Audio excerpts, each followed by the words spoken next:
হরে কৃষ্ণ। আমরা দ্বিতীয় অধ্যায় সমাপ্ত করেছি।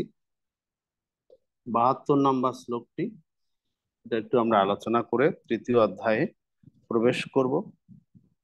দ্বিতীয় এবং তৃতীয় অধ্যায়ের মধ্যে কি সংযোগ সূত্র সেটাও আমরা আলোচনা করব।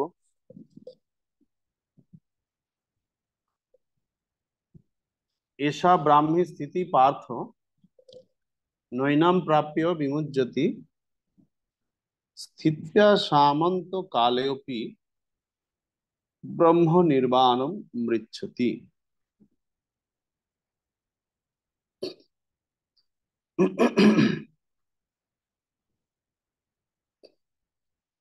এই প্রকার স্থিতিকেই ব্রাহ্মী স্থিতি বলে।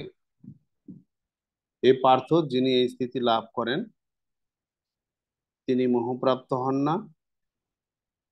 জীবনের অন্তিম সময়ে এই স্থিতি লাভ করে তিনি এই জড়জগতের বন্ধন থেকে মুক্ত হয়ে ভগবত ধামে প্রবেশ করেন। ব্রহ্ম নির্বাণম মৃচ্ছতি মানে হচ্ছে ভগবত ধাম প্রবেশ। হুম। নির্বাণ শব্দের একটা অর্থ আছে শূন্যে বিলীন হয়ে যাওয়াটাকেও নির্বাণ বলে, কিন্তু এক্ষেত্রে নির্বাণ মানে শূন্যে বিলীন নয়। এক্ষেত্রে নির্বাণ অর্থ হচ্ছে ভগবত ধামে প্রবেশ। হুম।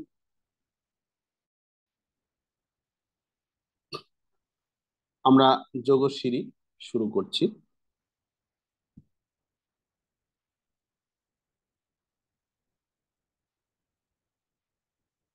যোগশিরি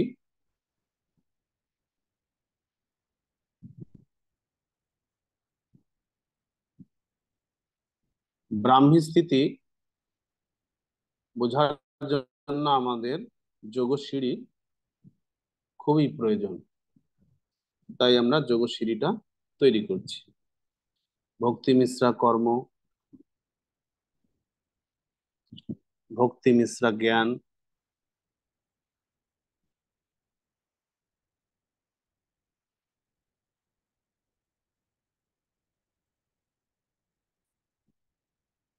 ভক্তি মিশ্রা যোগ।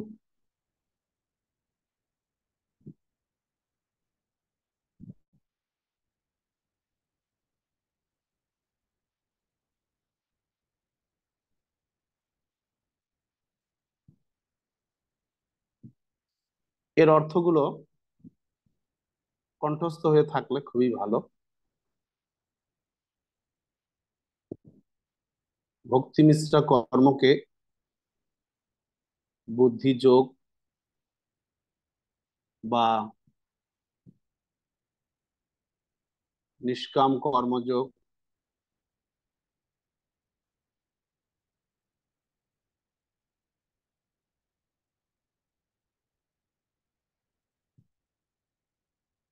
অথবা শুধু কর্মযোগ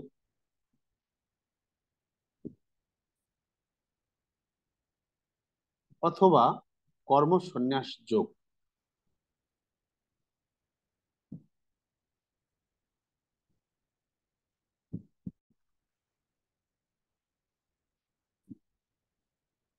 ইত্যাদি বিভিন্ন নামে ভক্তি মিশ্রা কর্ম এই স্থিতিটাকে বোঝানো হয়ে থাকে। ঠিক আছে।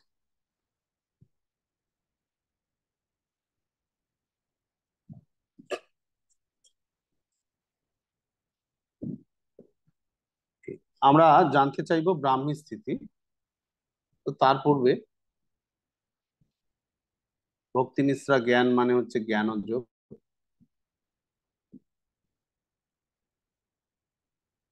অথবা সাংখ্য যোগ,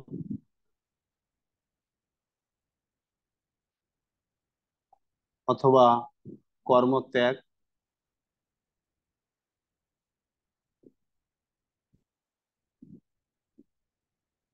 অথবা কর্ম সন্ন্যাস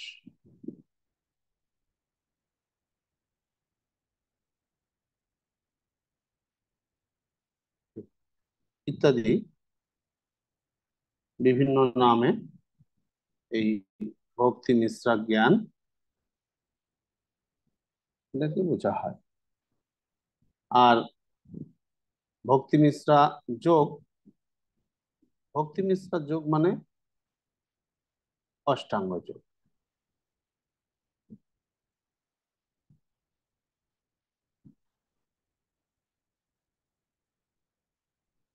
যার 8টি ধাপ রয়েছে, যেগুলো আমরা পরবর্তী ষষ্ঠ অধ্যায়ে এলে আলোচনা করব।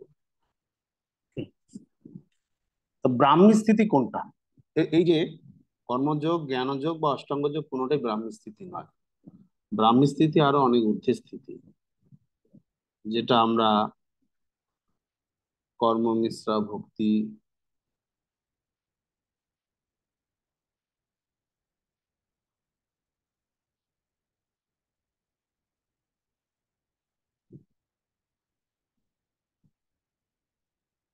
জ্ঞান মিশ্রা ভক্তি,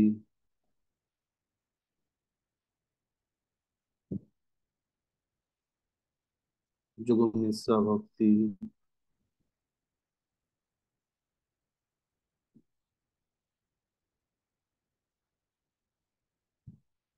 এটাও ব্রাহ্মী স্থিতি না। ব্রাহ্মী স্থিতি হচ্ছে অনন্য ভক্তি।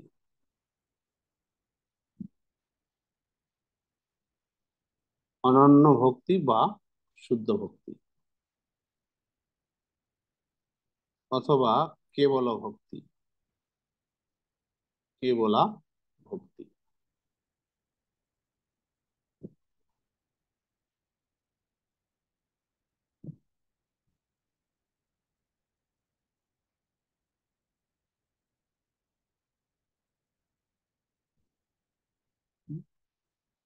এইটাকেই বলা হচ্ছে ব্রাহ্মী স্থিতি।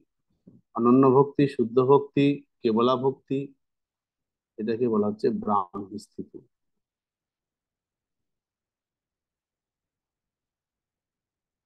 ব্রাহ্মী স্থিতি অথবা ব্রহ্ম নির্বাণ,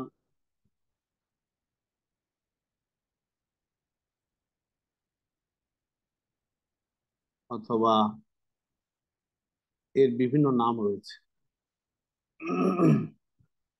ব্রহ্মভূত স্তর,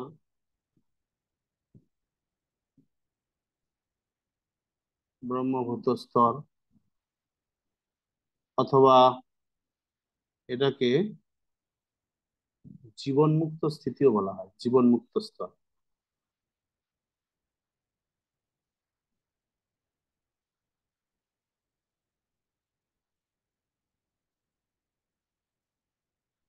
স্থিতি। তাহলে এবার বুঝতে পারলেন ব্রাহ্মী স্থিতি কাকে বলা হচ্ছে। অনন্য ভক্তি বা শুদ্ধ ভক্তি লাভ করাটাই হচ্ছে ব্রাহ্মী স্থিতি। এই ব্রাহ্মী স্থিতি লাভ করলেই ভগবত ধামে লোকে যাবে, অর্থাৎ শুদ্ধ ভক্তি লাভ করলেই ভগবত ধামে যাবে, তার আগে যেতে পারবে না। দ্বিতীয় অধ্যায়ের শেষ শ্লোকে এই কথাই কৃষ্ণ বললেন, যারা অনন্য ভক্তি স্তর প্রাপ্ত হয়েছেন, যাকে ব্রাহ্মী স্থিতি, ব্রহ্ম নির্বাণ বা ব্রহ্মভূত স্তর বা জীবনমুক্ত স্থিতি বলা হচ্ছে, তারাই একমাত্র ভগবত ধামে প্রবেশ করবেন। তা না হলে শুধু কর্মযোগ, জ্ঞান যোগ, অষ্টাঙ্গ যোগ বা কর্ম মিশ্রা ভক্তি, জ্ঞান মিশ্রা ভক্তি অথবা যোগ মিশ্রা ভক্তিতে ভগবত ধাম বা ব্রাহ্মী স্থিতি প্রাপ্ত হওয়া যাবে না। তো ব্রাহ্মী স্থিতি, সেখানে শোক মোহ কিচ্ছু থাকে না। ন শোচতি ন কাঙ্ক্ষতি।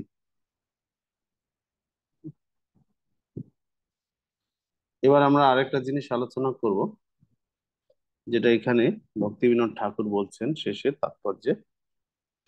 শ্রীল ভক্তিবিনোদ ঠাকুর ভগবদ গীতার 2য় অধ্যায়কে সমগ্র গীতার সারাংশ বলে বর্ণনা করেছেন।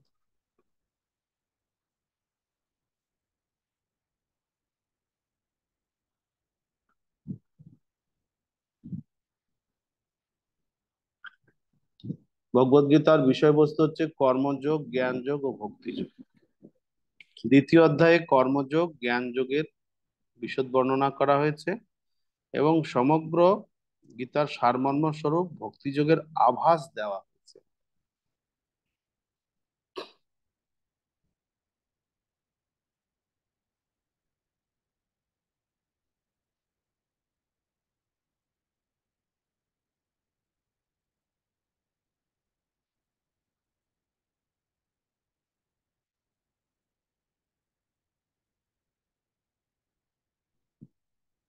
ভক্তিযোগের আভাস দেওয়া হয়েছে।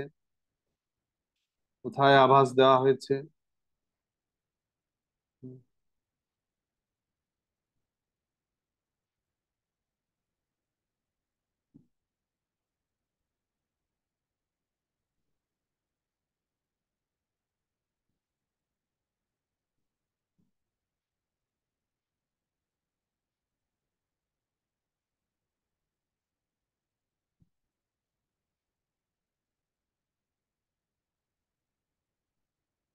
কোন কোন শ্লোকে কর্মযোগ, কোন কোন শ্লোকে জ্ঞান যোগ, আর কোন কোন শ্লোকে ভক্তিযোগের অর্থাৎ শুদ্ধ ভক্তির আভাস দেওয়া হয়েছে।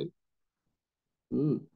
এই অনন্য ভক্তিটাকেই বলা হচ্ছে শুদ্ধ ভক্তি, ভক্তিযোগ, বা এটাকে ভক্তিযোগও বলা হয়। এটা আমরা এর আগের দিন লিখেছি। এটাই হচ্ছে ভক্তিযোগ।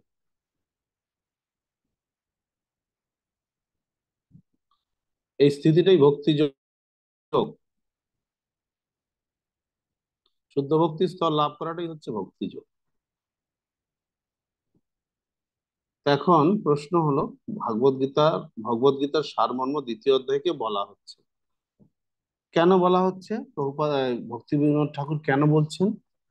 না, উনি বলছেন যে এখানে কর্মযোগের, জ্ঞান যোগের আর ভক্তি যোগের আভাস দেওয়া হয়েছে এই অধ্যায়ে। তো কর্মযোগের শ্লোক কোথায় কোথায় দেওয়া আছে? কর্মযোগের শ্লোক আমরা দেখছি দ্বিতীয় অধ্যায়ের 38 থেকে শুরু করে 53 নম্বর শ্লোক পর্যন্ত কর্মযোগের কথা বলা হয়েছে। জ্ঞান যোগের কথা কোথায় বলা হয়েছে? দ্বিতীয় অধ্যায়ের 11 নম্বর শ্লোক থেকে 30 নম্বর শ্লোক পর্যন্ত জ্ঞান যোগের কথা বলা হয়েছে। অষ্টাঙ্গ যোগের কথা এখানে বলা হয়নি। ভক্তি যোগের কথা আভাস কোথায় দেওয়া হয়েছে? ভক্তি যোগের আভাস,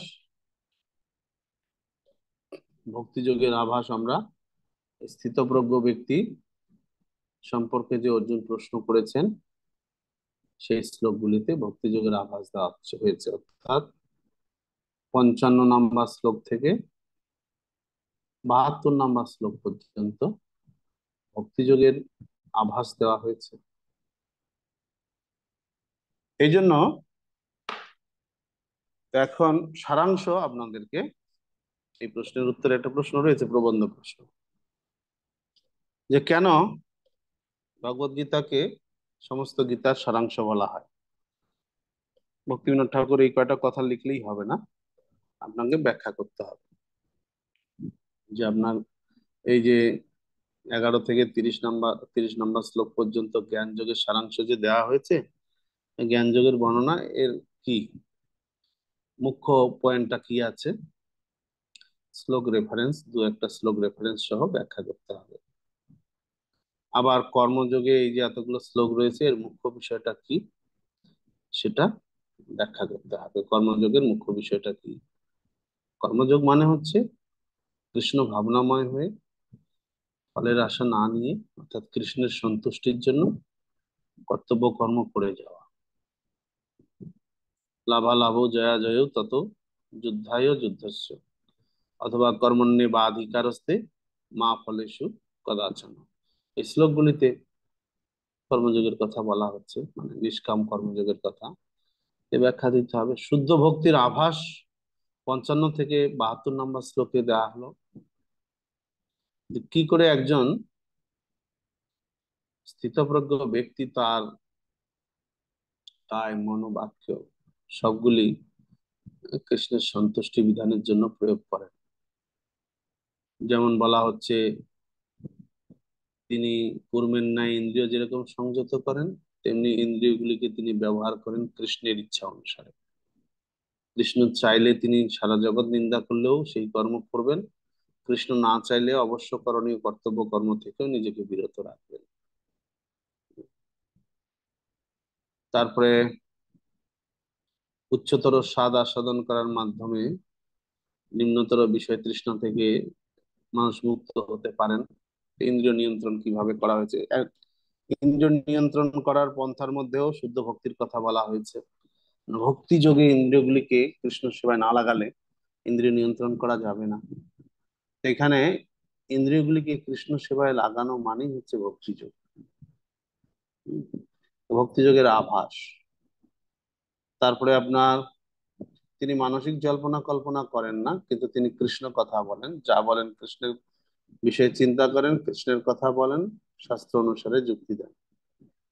এইভাবে তার শরীরের মাধ্যমে তিনি সকল ইন্দ্রিয় দিয়ে ভগবত সেবায় যুক্ত থাকেন। কারণ কি, একটা ইন্দ্রিয়কে যদি ভগবত সেবায় না লাগানো যায়, তাহলে সেই ইন্দ্রিয়টাই প্রতিকূল বায়ু যেমন নৌকাকে বিচলিত করে তোলে, তেমনি ভক্তকে বিচলিত করে তুলবে। অতএব ভক্তি যোগের সমস্ত ইন্দ্রিয়গুলিকে কৃষ্ণ সেবায় লাগানোর জন্য কৃষ্ণ যে নির্দেশ এখানে দিলেন, এগুলো হচ্ছে ভক্তি যোগের আভাস, এই শ্লোকগুলি। যার ফলস্বরূপ একজন ভক্ত, তিনি ইন্দ্রিয়ের বিষয়ের দ্বারা প্রভাবিত না হয়ে ভগবান শ্রীকৃষ্ণের সেবায় যুক্ত থেকে শুদ্ধ ভক্তি স্তর লাভ করেন, যাকে ব্রাহ্মী স্থিতি বলা হয়। এবং তারপরে তিনি ভগবত ধামে প্রবেশ করেন। তো এইভাবে এই যে প্রবন্ধ প্রশ্ন আপনাদের রয়েছে, ভগবদ গীতার সারাংশ কেন দ্বিতীয় অধ্যায়কে বলা হচ্ছে, তার ব্যাখ্যা লিখতে হবে। এবার আমরা আসছি তৃতীয় অধ্যায়। তৃতীয় অধ্যায়ে অর্জুন প্রশ্ন করছেন। অর্জুন উবাচ জায়সি চেত কর্মণস্তে মতা বুদ্ধি জনার্দন তৎকিং কর্মণি ঘোরে মাম নিয়োজয়সি কেশব। অর্জুন বললেন, হে জনার্দন, হে কেশব, যদি তোমার মতে কর্ম অপেক্ষা ভক্তি বিষয়িনী বুদ্ধি শ্রেয়তর হয়, তাহলে এই ভয়ানক যুদ্ধে নিযুক্ত হওয়ার জন্য কেন আমাকে প্ররোচিত করছো?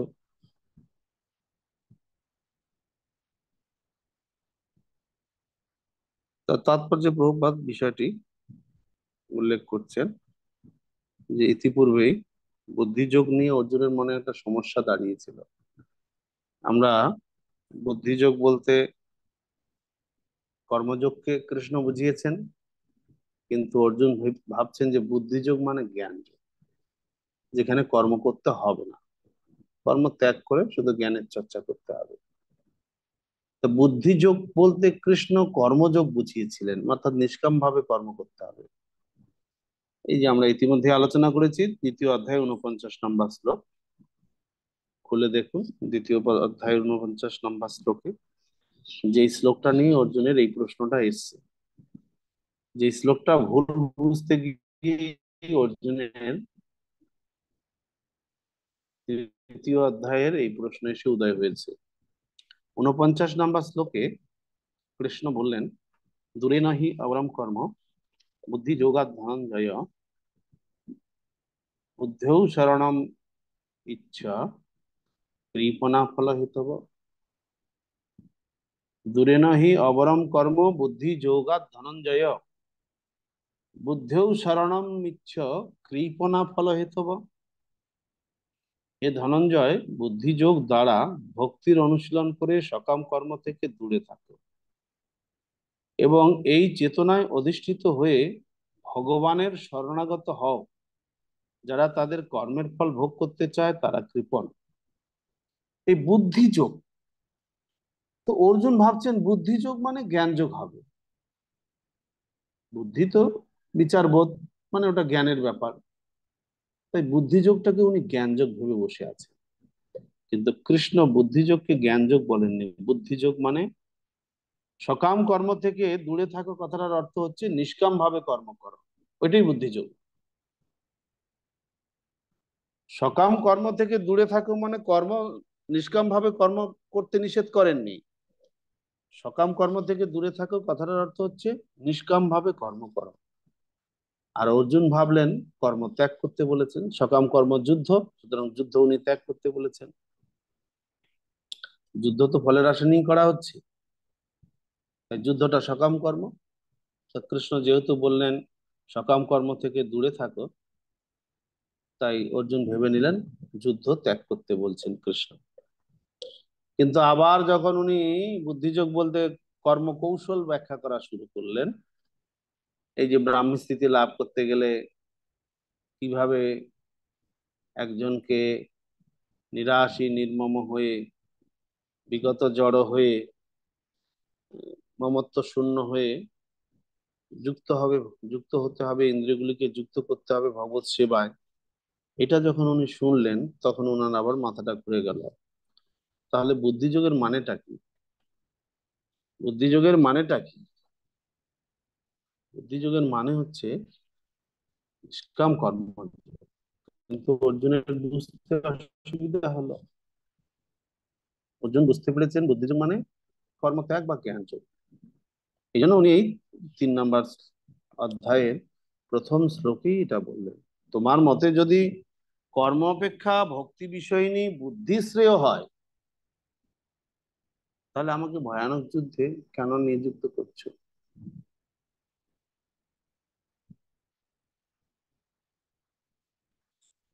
তো বুদ্ধিযোগের অর্থ হচ্ছে ভক্তি নিঃস্রা কর্ম। বুদ্ধিযোগের অর্থ ভক্তি নিঃস্রা জ্ঞান নয়। ওকে, ওকে, পরের শ্লোকে আসছি। ব্যামিশ্রণেব বাক্যেন বুদ্ধিম মোহয়সি মে তদেকম বদ নিশ্চিত্য যেন শ্রেয়ম অহম আপনুয়াম। তুমি যেন দ্ব্যর্থবর্ধক বাক্যের দ্বারা আমার বুদ্ধি বিভ্রান্ত করছো, তাই দয়া করে আমাকে নিশ্চিতভাবে বলো কোনটি আমার পক্ষে সবচেয়ে শ্রেয়স্কর।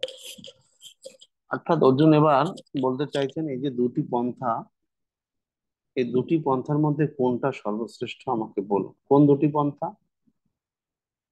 আমরা অষ্টাঙ্গ যোগটা যেহেতু এখন আলোচনার প্রসঙ্গ নয়, ওটা বাদ দিয়ে দিলাম, নাহলে এটা মাথায় ডিস্টার্ব করবে, ছেড়ে দিই।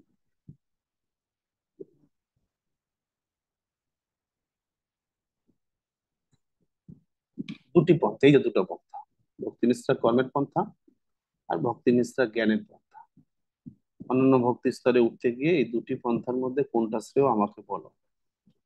বুদ্ধিযোগ নিয়ে আমার মাথা খারাপ হয়ে গেছে, আমি মনে হচ্ছে তুমি আমাকে বুদ্ধিযোগ নিয়ে ভুল তথ্য দিয়েছো। তো আমি স্পষ্ট, তুমি যখন বলছো ঠিক আছে বুদ্ধিযোগ মানে আহ বুদ্ধিযোগ মানে কর্মযোগ, আর আমি ভেবেছিলাম বুদ্ধিযোগ মানে জ্ঞান যোগ, তা দুরকম দুইজন বুঝেছি। আমি একরকম বুঝেছি, হে কৃষ্ণ তুমি একরকম বলেছো, তোমার অর্থ আমি বুঝতে পারি নাই। হুম।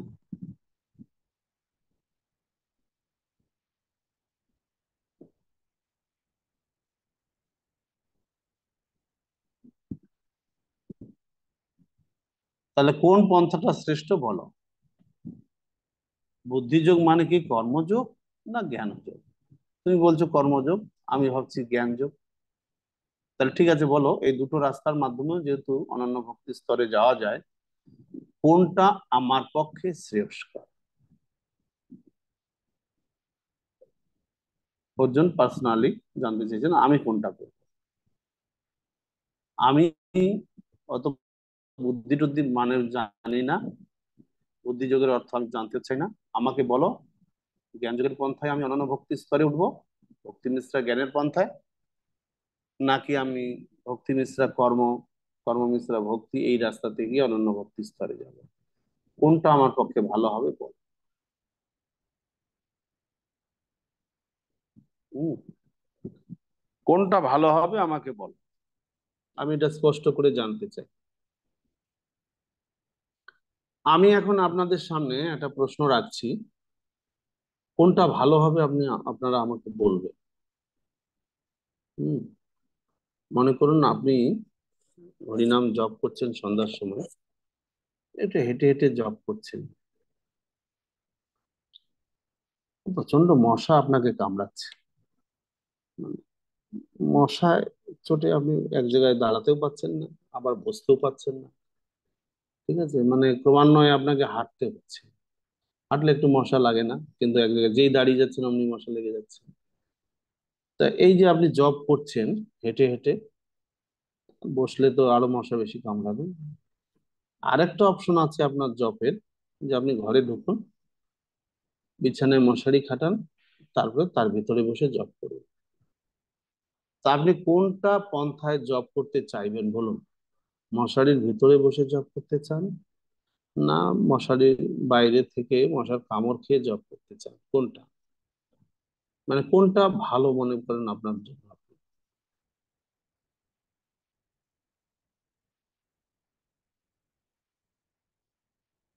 সাগর চৌহান।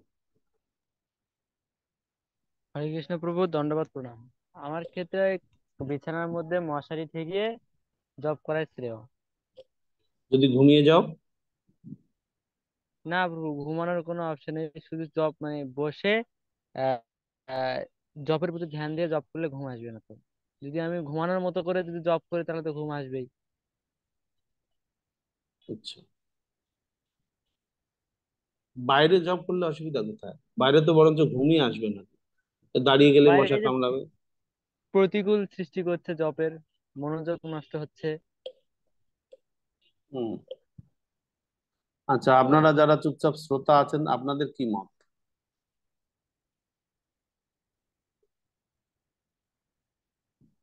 বলুন? আপনার কি মত?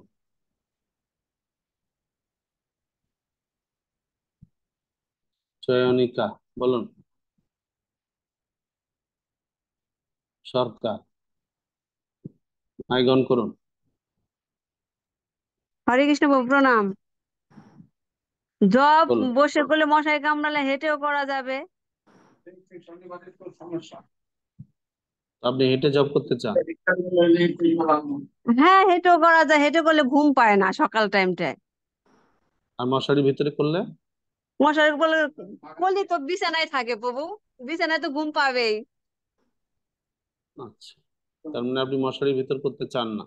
না, বসে করা যায়, আসনে বসে করা যায় তুলসী মন্দিরের সামনে। আর যখন ঘুম পাবে তখন হেঁটে করতে হবে। সর্বলীলাময় মাধব, বলুন। মানে আমি জিজ্ঞেস করছি হরে কার কৃষ্ণ জন্য প্রভু। কোনটা সুবিধা বলে মনে হচ্ছে, হ্যাঁ বলুন। সবার জন্য প্রভু, সবার মশারি সবকিছু সুবিধা? খাটিয়ে জবটাই বেটার হবে। আপনার জন্য? মশারি আপনাকে সবার? খাটিয়েই জব করলে বেটার হবে। কার জন্য?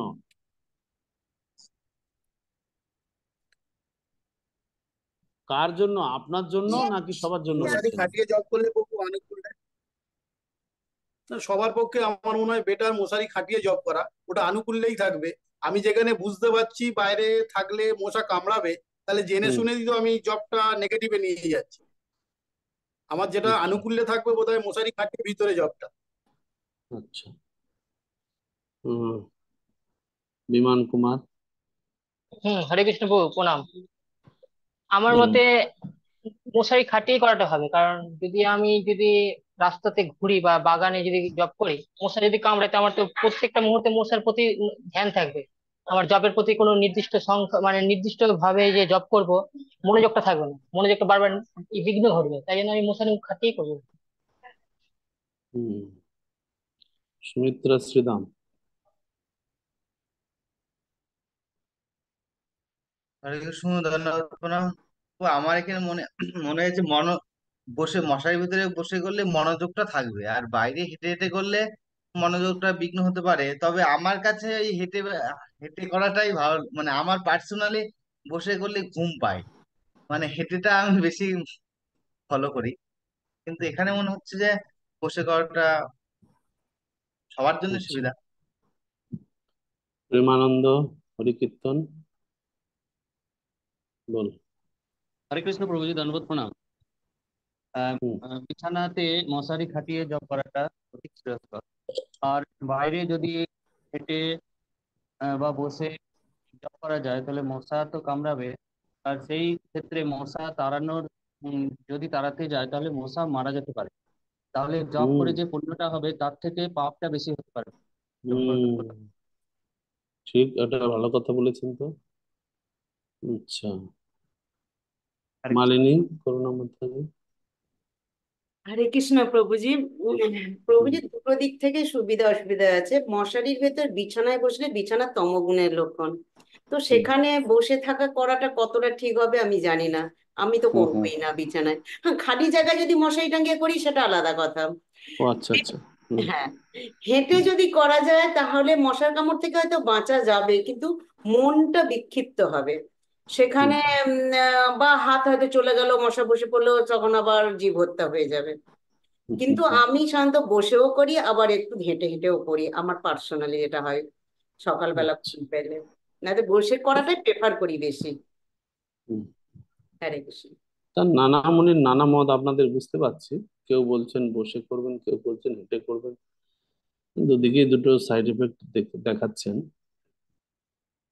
এই কথাটার সঙ্গে আমার এই চার্টের কি সম্পর্ক? এই কথাটার সঙ্গে সম্পর্কটা হচ্ছে এই যে ভক্তি মিশ্রা জ্ঞানের পন্থায় আপনি যদি অনন্য ভক্তি স্তরে উঠতে চান, এইটা ওই মশার কামড় খেয়ে জব করার সমান। বুঝতে পারছেন? এটা আপনারা অনেকেই রাজি হচ্ছিলেন না। এই পন্থাটাকে, এই ভক্তি মিশ্রা জ্ঞান থেকে আপনার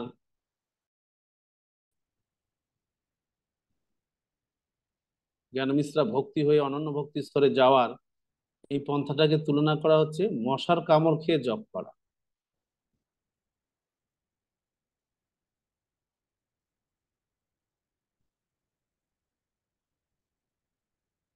কেন বলছি আমি ব্যাখ্যা করব।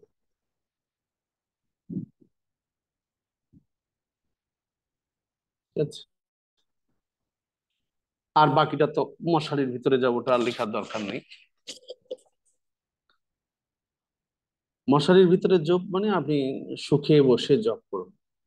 আর মশারির বাইরে জপ করা মানে আপনাকে অনেক কষ্ট সহ্য করতে হবে। তাই আপনি জপ করুন। কষ্ট সহ্য করে মনোনিবেশ করাটা খুব কঠিন। তার থেকে বরং মশারি খাটিয়ে জপ করাটাই ভালো। অনেকেরই আপনাদের সেই মত। তো ভক্তি মিশ্রা কর্ম, এই যে পন্থাটা, এটা মশারির ভিতরে জপ করার সঙ্গে তুলনা করা হচ্ছে। কেন?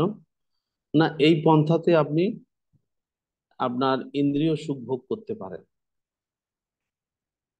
নিয়ন্ত্রিত ইন্দ্রিয় সুখ ভোগ করে আপনি ভক্তিতে অগ্রসর হন। আর ভক্তি মিশ্রা জ্ঞানের মাধ্যমে যাওয়া মানে আপনাকে ইন্দ্রিয় সুখ ভোগ থেকে আপনাকে বিরত থাকতে হবে। ইন্দ্রিয় সুখ ভোগ আপনি পরিত্যাগ করুন। তো ইন্দ্রিয় সুখ ভোগ পরিত্যাগ করলে ইন্দ্রিয়গুলি তো উৎপীড়ন করবে, ইন্দ্রিয়গুলি চাইবে বিষয় ভোগ করার। তো সেই যে ইন্দ্রিয়ের উৎপীড়নটা আপনি সহ্য করুন, মশার কামড় সহ্য করার মতো, দিয়ে আপনি হরিভজন করুন। বুঝাতে পারলাম? ভক্তি মিশ্রা কর্ম, কর্ম মিশ্রা ভক্তির মাধ্যমে অনন্য ভক্তি স্তরে যাওয়াটা হচ্ছে আপনি বর্ণাশ্রম ধর্ম অনুসারে বিষয় ভোগ করছেন, শাস্ত্র অনুসারে বিষয় ভোগ করে আপনি কৃষ্ণ ভাবনায় উন্নতি করছেন।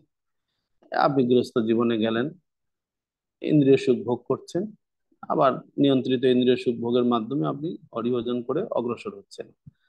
আর ভক্তি মিশ্রা জ্ঞান মানে আপনি সংসার ধর্মে প্রবেশ করলেন না, আপনি সন্ন্যাসী হয়ে গেলেন। সন্ন্যাসী হয়ে গেলে আপনার ইন্দ্রিয়গুলি তো আপনাকে উৎপীড়ন করবে। তো সেই ইন্দ্রিয়র উৎপীড়নটা মশার কামড়, সেটা আপনি সহ্য করুন, করে আপনি অগ্রসর হন। তো দেখুন, কঠিন রাস্তা ভক্তি মিশ্রা জ্ঞানের পন্থাটা, এটা কঠিন রাস্তা। তার থেকে বেটার রাস্তা হচ্ছে আপনি নিয়ন্ত্রিত ইন্দ্রিয় সুখ ভোগ করে ভক্তি মিশ্রা কর্মের রাস্তাতে অগ্রসর হন, যেটা সকলেই আপনারা পছন্দ করলেন।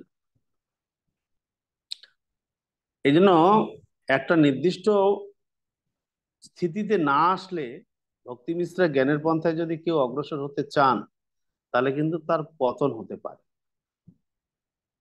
এই জন্য ভক্তি মিশ্রা কর্মের পর অ্যারো চিহ্ন দিয়ে দেখানো হয়েছে ভক্তি মিশ্রা জ্ঞান। শুরুতে আপনি ভক্তি মিশ্রা জ্ঞান শুরু করতে পারেন না, আপনাকে তার আগে কিছুটা ভক্তি মিশ্রা কর্মের অনুশীলন করে নিতে হবে। ভক্তি মিশ্রা কর্মের অনুশীলন করে শুদ্ধ হওয়ার পর আপনি ভক্তি মিশ্রা জ্ঞান বা জ্ঞান যোগের পন্থায় আসুন, তাহলে আপনি অগ্রসর হতে পারবেন। তা নাহলে একেবারে শুরুতেই যদি আপনি কর্ম পরিত্যাগ করে কর্তব্য কর্ম ছেড়ে দিয়ে শুধু শাস্ত্র নিয়ে পড়ে থাকেন, শাস্ত্র পড়ছেন আর হরিনাম করছেন, আর কোনো সেবা টেবা কিচ্ছু করছেন না, তাহলে আপনার পতন হতে পারে। কারণ আপনি এখনো শুদ্ধ হননি। শুদ্ধ হওয়ার আগেই আপনি কর্ম পরিত্যাগ করেছেন, কর্ম ত্যাগ করেছেন, এই যে আপনার বিপদ হতে পারে। তো দুটো রাস্তার কথাই কৃষ্ণ বলবেন, আমরা এক্ষুনি জানতে পারবো। কৃষ্ণের উত্তর যখন শুনবো তখনই জানতে পারবো। তো সার কথা কি বলবেন কৃষ্ণ, সেই কথাটা আপনাদেরকে বোঝানোর চেষ্টা করা হলো। যে আমাদের ইন্দ্রিয় সুখ ভোগের বাসনা রয়েছে, তো সেটা কৃষ্ণের সংসার করো ছাড়ি অনাচার, কৃষ্ণ ভাবনাময় হয়ে সংসার জীবনের থেকে আপনি ভক্তিযোগের অনুশীলন করে অগ্রসর হন, যেটাকে ভক্তি মিশ্রা কর্ম, কর্ম মিশ্রা ভক্তি মাধ্যমে অগ্রসর হওয়ার সঙ্গে বলা হয়েছে। আর না হলে আপনি আপনার কর্তব্য কর্ম সব পরিত্যাগ করুন, বর্ণাশ্রমের কর্তব্য কর্ম পরিত্যাগ করে আপনি সন্ন্যাস গ্রহণ করুন, দিয়ে আপনি হরিনাম করুন, হরিনাম করে আপনি শাস্ত্র চর্চা করুন, দিয়ে অগ্রসর হওয়ার চেষ্টা করুন। হুম। তো এটাতে রিস্ক আছে। কেন রিস্ক আছে কৃষ্ণ সেটা বলবেন। যদিও এই পন্থাটা অনেক স্ট্যান্ডার্ড, অনেক উন্নত, সবার জন্য এটা নয়, কিন্তু এতে আবার বিপদও আছে। তাই কৃষ্ণ শেষ পর্যন্ত কিন্তু ভক্তি মিশ্রা কর্মের পন্থাটাই অনুমোদন করবেন, বুঝতে পারছেন? এটা আগের থেকেই বলে রাখি। ব্যাখ্যা উনি সব রাস্তাগুলোরই করবেন, কিন্তু অনুমোদন করবেন ভক্তি মিশ্রা কর্মের, নিষ্কাম কর্মযোগের কথাই বলবেন। শ্রী ভগবান বাচ লোকেস্মিন দ্বিবিধা নিষ্ঠা পুরা প্রোক্তা ময়া নঘ জ্ঞান যোগেন সাংখ্যানাম কর্মযোগেন যোগিনাম। পরমেশ্বর ভগবান বললেন, হে নিষ্পাপ অর্জুন, আমি ইতিপূর্বে ব্যাখ্যা করেছি যে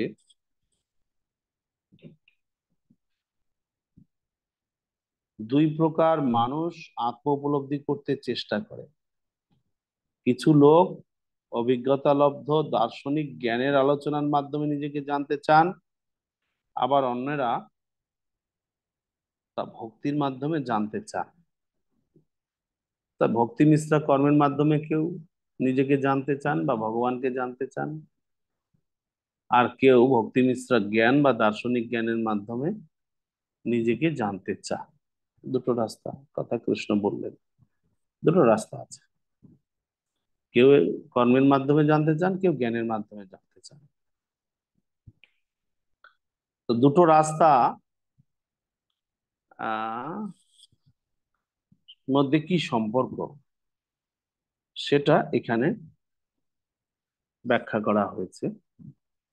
দ্বিতীয় অধ্যায়ের 39তম শ্লোকে ভগবান সাংখ্যযোগ এবং কর্মযোগ বা বুদ্ধিযোগ এই দুটি পন্থার কথা বলেছেন। যে আমরা দেখেছি বুদ্ধিযোগ মানে কর্মযোগ, আর সাংখ্যযোগ মানে জ্ঞান যোগ, ভক্তি মিশ্রা জ্ঞান।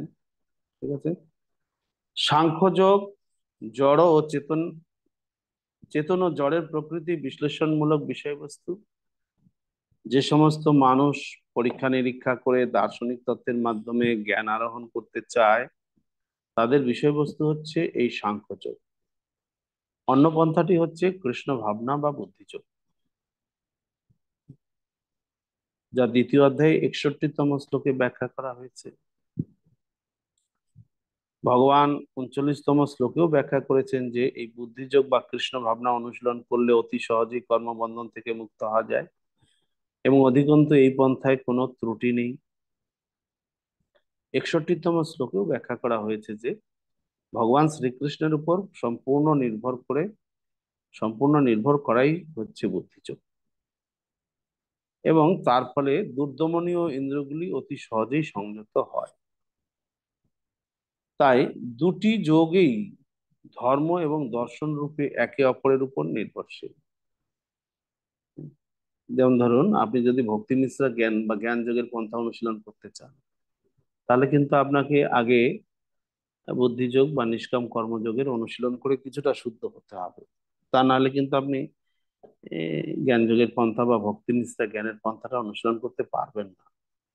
জোর করে যদি করতে চান তাহলে আপনার আহ, মানসিক জল্পনা কল্পনায় পর্যবসিত হবে। তাই ভক্তি নিষ্ঠা জ্ঞান বা জ্ঞান যোগের অনুশীলন করার আগে আপনাকে কিছু সময় বা কিছু দিন আপনাকে ভক্তি মিশ্রা কর্মের অনুশীলন করতেই হবে। তা নাহলে আপনি ভক্তি মিশ্রা জ্ঞান শুরুই করতে পারবেন না। তাও যদি আপনি গায়ের জোর দেখিয়ে শুরু করতে যান তাহলে সেটা আপনার মানসিক জল্পনা কল্পনা ছাড়া আর কিছুই হবে না। যেটা পরের লাইনে বলা হলো, দর্শনবিহীন ধর্ম হচ্ছে ভাব প্রবণতা বা অন্ধকারামি, এবং ধর্মবিহীন দর্শন হচ্ছে মানসিক জল্পনা কল্পনা। দর্শনবিহীন ধর্ম অর্থাৎ আপনি ধর্মের অনুশীলন করছেন, কর্তব্য ধর্ম মানে কর্ম, কর্তব্য কর্ম, কর্তব্য কর্ম করাটাই হচ্ছে ধর্ম। তা আপনি কর্তব্য কর্ম অনুশীলন করছেন, কেন করছেন, কার উদ্দেশ্যে করা উচিত আপনি জানেন না, আপনি করতে হয় করে যাচ্ছেন, তাহলে কিন্তু এটা ভাব প্রবণতা ছাড়া আর কিছু না। হুম, আমরা এই বিষয়টা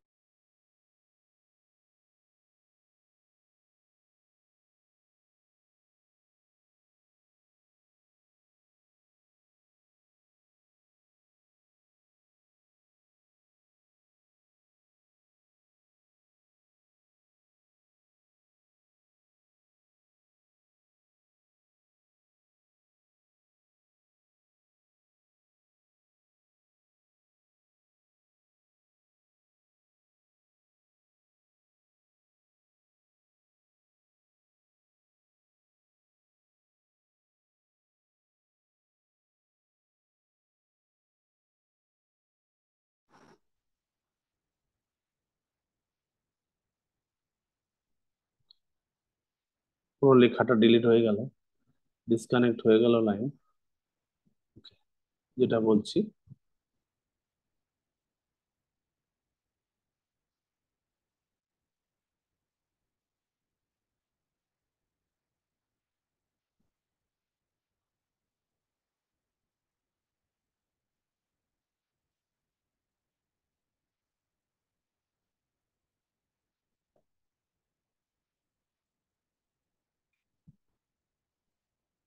ধর্ম মানে হচ্ছে বর্ণ ও আশ্রম অনুসারে কর্তব্য করা।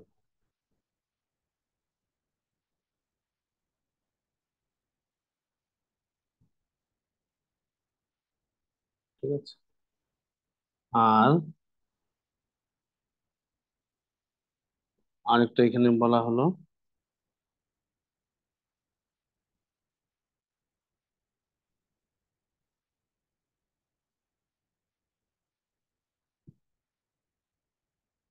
দর্শন।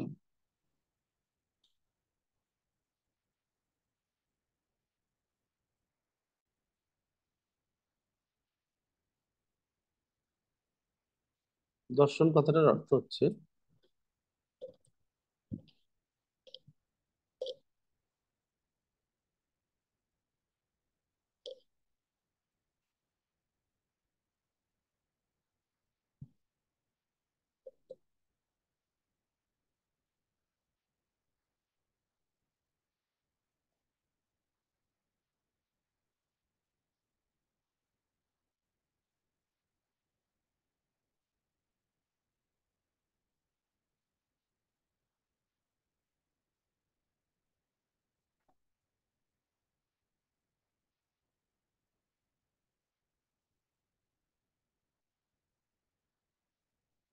সম্পর্ক,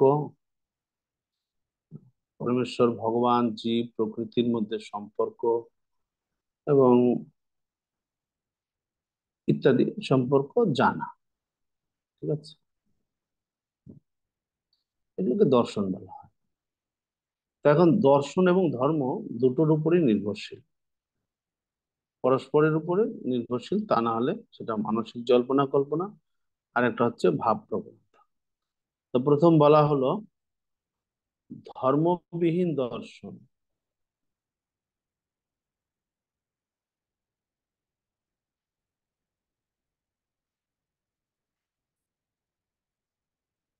ধর্মবিহীন দর্শন মানসিক জল্পনা কল্পনা।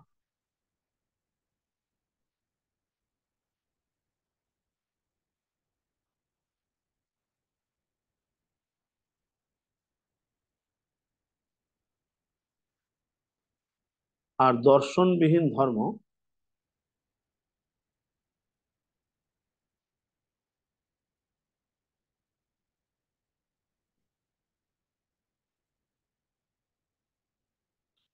অন্ধগোড়ামি।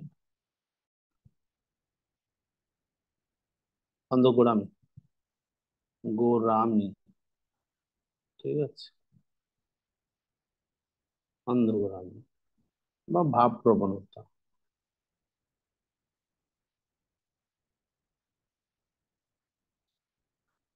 আপনি যদি ভগবানের জন্য, ভগবানের উদ্দেশ্যে কর্ম না করে শুধু নিজের পরিবারের জন্যই আপনার কর্ম করে যান, তাহলে আপনি ভাব প্রবণতা বা অন্ধগোড়ামিতে রয়েছেন, আপনার জগতের বন্ধন থেকে মুক্ত হতে পারবেন না। আবার আপনি যদি ধর্ম অনুশীলন করছেন কিন্তু ভগবানের সেবা করছেন না,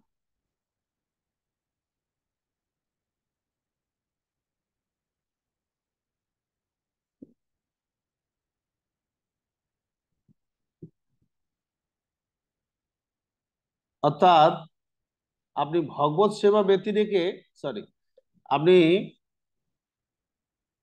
ধর্ম অনুশীলন করছেন, ভগবানের সেবা করছেন না, তাহলে সেটা অন্ধকূরামি। ঠিক আছে? আর আপনি দর্শন চর্চা করছেন, যে ভগবান কি, জীব কি, প্রকৃতি কি, তাদের সম্পর্কে কি, এগুলো নিয়ে চর্চা করছেন, কিন্তু ধর্ম করছেন না। অর্থাৎ ভগবানের সেবা করা উচিত, ভগবত সেবা, অর্থাৎ যে ভগবানকে আমি জানছি সেই ভগবানকে সেবা করা উচিত। সেটা যদি আপনি না করে শুধু আলোচনাই করেন, সেবা না করেন, তাহলে আপনি সেই আলোচনা মানসিক জল্পনা কল্পনা ছাড়া আর কিছু না। সেই আলোচনা মানসিক জল্পনা কল্পনা ছাড়া আর কিছু না।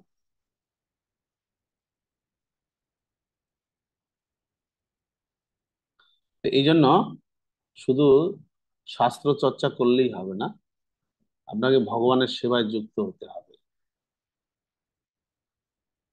তাহলে আপনার ঠিক আছে। আবার আপনি আপনার কর্তব্য কর্ম পালন করছেন কিন্তু ভগবানের সেবা করছেন না, সেটাও হবে না। পরমেশ্বর ভগবানকে জানা, আমরা লিখেছি দর্শন, ভগবানের সেবা করা, এটা হচ্ছে প্রকৃত দর্শন। হুম।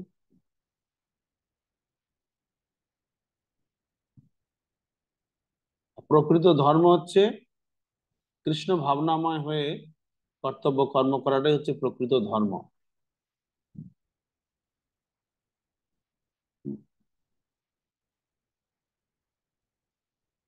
যেমন ভগবানের সেবা করাটাই হচ্ছে প্রকৃত দর্শন, কৃষ্ণ ভাবনাময় হয়ে কর্তব্য কর্ম অনুশীলন করাটা প্রকৃত ধর্ম। তাই বলা হচ্ছে একটা অপরের সঙ্গে সম্পর্কযুক্ত। আপনি শুধু একটা করবেন আরেকটা করবেন না, তাহলে কিন্তু হবে না, সময়ের অপচয় হবে। দুটোই প্রয়োজনীয়তা রয়েছে। যেমন আপনি শাস্ত্র অনুসারে ভগবানকে জানবেন, ভগবানের প্রতি আপনার শ্রদ্ধা বৃদ্ধি হবে জানার ফলে, আবার আপনি ভগবত সেবা করার মাধ্যমে ভগবানের প্রতি আপনার ভক্তি লাভ হবে। শুধু শাস্ত্র পড়েই আপনি ভগবানের প্রতি ভক্তি লাভ করতে পারবেন না, ভগবানের সেবায় আপনাকে যুক্ত হতে হবে। পরের শ্লোক, ন কর্মণা মনারম্ভন নিষ্কর্মম পুরুষস্নুতে ন চ সন্ন্যাসনাদেব সিদ্ধিম সমাধিগচ্ছতি। কেবল কর্মের অনুষ্ঠান না করার মাধ্যমে কর্মফল থেকে মুক্ত হওয়া যায় না। আবার কর্মত্যাগের মাধ্যমেও সিদ্ধি লাভ করা যায় না।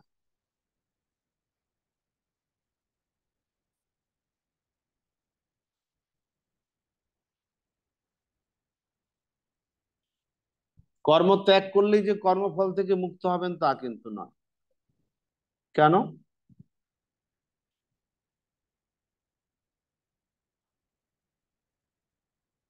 কর্ম না করে কর্মফল থেকে মুক্ত হওয়া যায় না, আবার কর্ম ত্যাগ করেও কর্মফল থেকে মুক্ত হওয়া যায় না।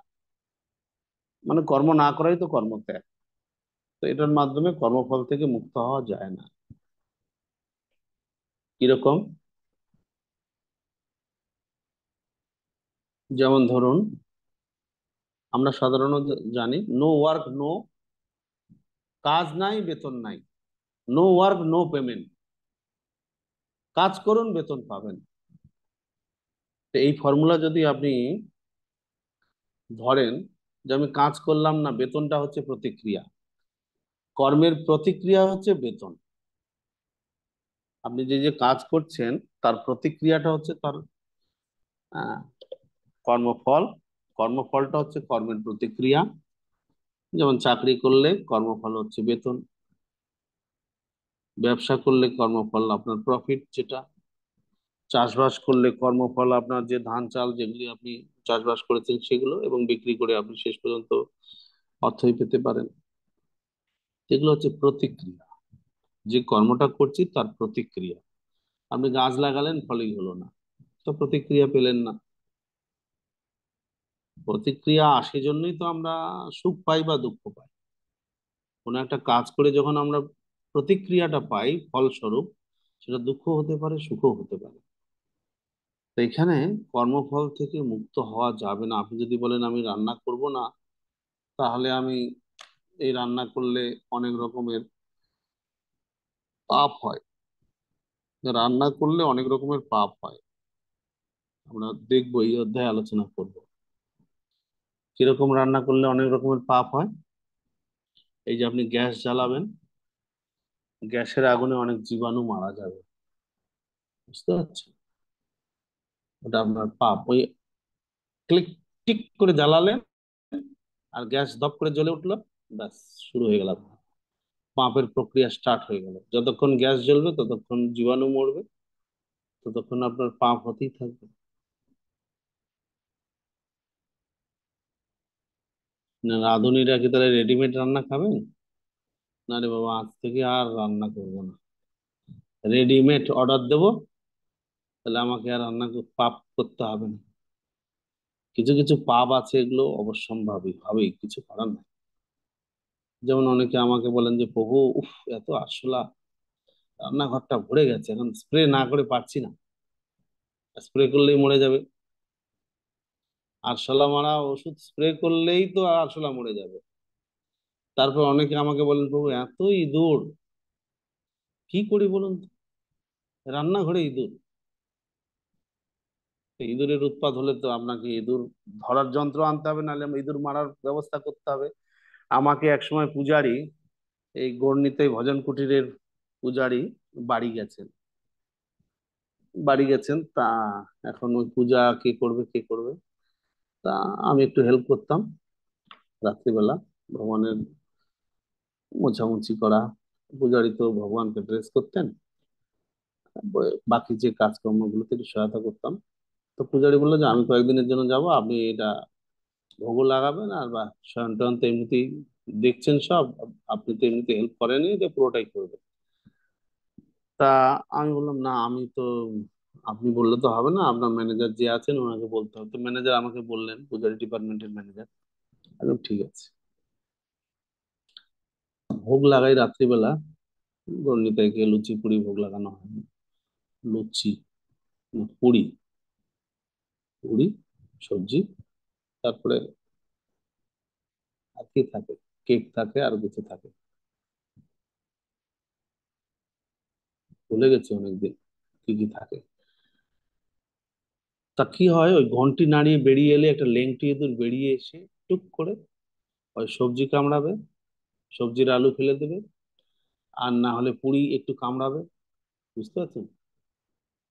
ওই উচ্ছিষ্ট জিনিস ভগবান খাবে বলুন? ঘন্টিটা নাড়িয়ে ভগবানকে অফারিং করে আপনি যেই বেরিয়ে আসবেন, ও টুক করে বেরিয়ে এসে ও কোথায় থাকে ওর মধ্যে খড়ের চাল, বুঝতেই পারছেন, লেংটি ইঁদুর বেরিয়েছে, ও ওটা খাবে। বড় জ্বালা, কাউকে বলতেও পারছি না, ওইভাবেই ভোগ চলছে। বুঝতে তো পারছি, তো অপরাধ হয়ে যাচ্ছে, সেবা অপরাধ। ভগবান তো ভোগ গ্রহণ করছেন না। উচ্ছিষ্ট হয়ে গেলে ইঁদুরের উচ্ছিষ্ট খাবেন নাকি ভগবান? ইঁদুর তাড়াতেও পাচ্ছি না, তাড়াতে গেলে হুরুপ করে কোথায় চলে যায়, ওই এদিক সেদিক পালিয়ে যায়। বড় গড়নিতাইয়ের চরণ তলে অনেক সময় ঢুকে যায়, গড়নিতাইকে তুলতে হয়, না হলে খুঁজে পাওয়া যায় না কোথায় আছে। মানে বড় গড়নিতাইয়ের নিচে যে সিংহাসনটা, এখন মনে হচ্ছে চেঞ্জ করেছে কিনা আমি জানি না, আগে যে সিংহাসনটা ছিল ওই বেদিতে চরণতলে যে কাঠটা ছিল ওটা একটু ফাঁক ছিল, ওই ফাঁকের মধ্যে লেংটি ইঁদুর ঢুকিয়ে বসে থাকে। গড়নিতাইকে তুলতে হয়, ওই গড়নিতাইকে কাঠ থেকে তুলতে হয়, তুললে ওখান থেকে তোলার সাথে সাথে ও তা মানে বেরিয়ে চলে যায়। তা আমি গণিতে ধরবো না তার পিছনে দৌড়াবো, আর হয় না। এই করে করে করে লাস্টে ভোগ লাগিয়ে ওখানেই বসে থাকি। আর ওখানে বসে থাকলে ভগবান খাবেন না, এটাও একটা ব্যাপার। নানা বিড়ম্বনা, ইঁদুরকে না ধরতে পারছি না তাড়াতে পারছি, ইঁদুর এই কোনো না কোনো ভাবে ডিস্টার্ব করছে। এগুলো ভিতরের কথা এই যে ফাঁস করলাম আমি, বুঝতে পারছেন? আহ কি করব, এখন 10-12 দিন পূজারি গেছেন বাড়িতে, 10-12 দিন ওই ইঁদুরের সঙ্গে আমার ওই তিথি বিরক্ত, না ধরতে পারলাম না তাড়াতে পারলাম। যেই ধরতে যাই সে পালিয়ে যায়। হ্যাঁ, আবার ভোগ লাগালে এসে ভোগ উচ্ছিষ্ট করে দেয়। এই সময় অনেক সময় এরকম হয়, বিষ টিস দেওয়া ছাড়া আর কোনো উপায় থাকে না, নাহলে হয়তো ইঁদুর মারার, ইঁদুর ধরার যন্ত্র বসাতে হয়, কিছু একটা করতে হয়। তো এইগুলো অনেক সময়, এই ধরনের পাপ গুলো আমাদের সামনে এসে দাঁড়িয়ে যায়, তখন না করলেও হয়। বুঝতে পারছি।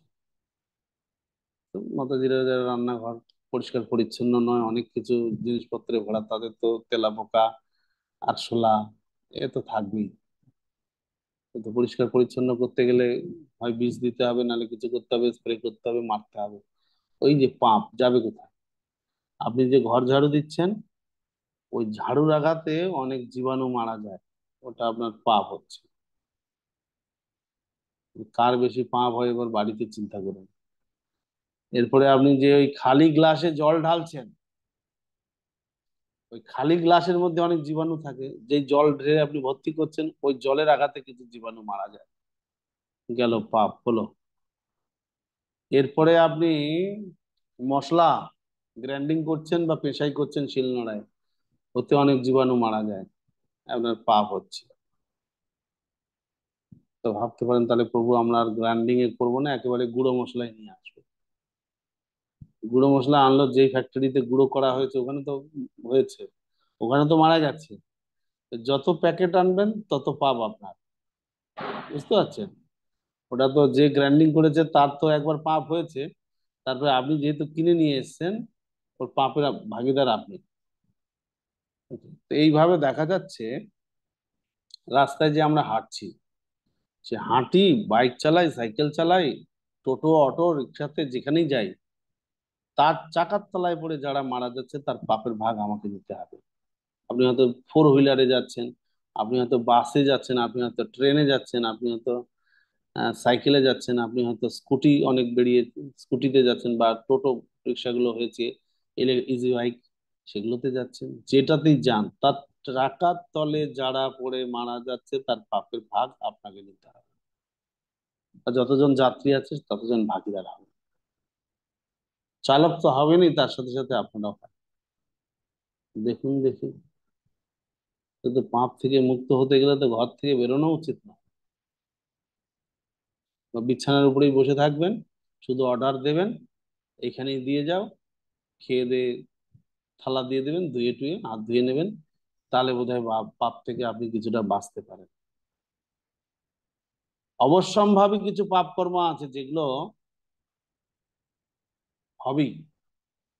এই যে আমরা কথা বলছি, আমাদের শব্দ, কথা বলার শব্দ তরঙ্গে অনেক জীবাণু মারা যাচ্ছে, পাপ হয়। এই 2 ঘন্টা আমি কথা বলি আমার হয়, আপনারা তো শোনেন শুধু, আপনাদের আর হয় না। এটা হচ্ছে আমার। এই যে আমি কথা বলছি, শব্দ তরঙ্গে যে জীবাণুগুলি মারা যাচ্ছে, তার পাপের ফল আমাকে নিতে হচ্ছে। তা অবশ্যম্ভাবী কিছু পাপ আছে যেগুলো হবে, শত চেষ্টা করলেও আমি এড়াতে পারি না।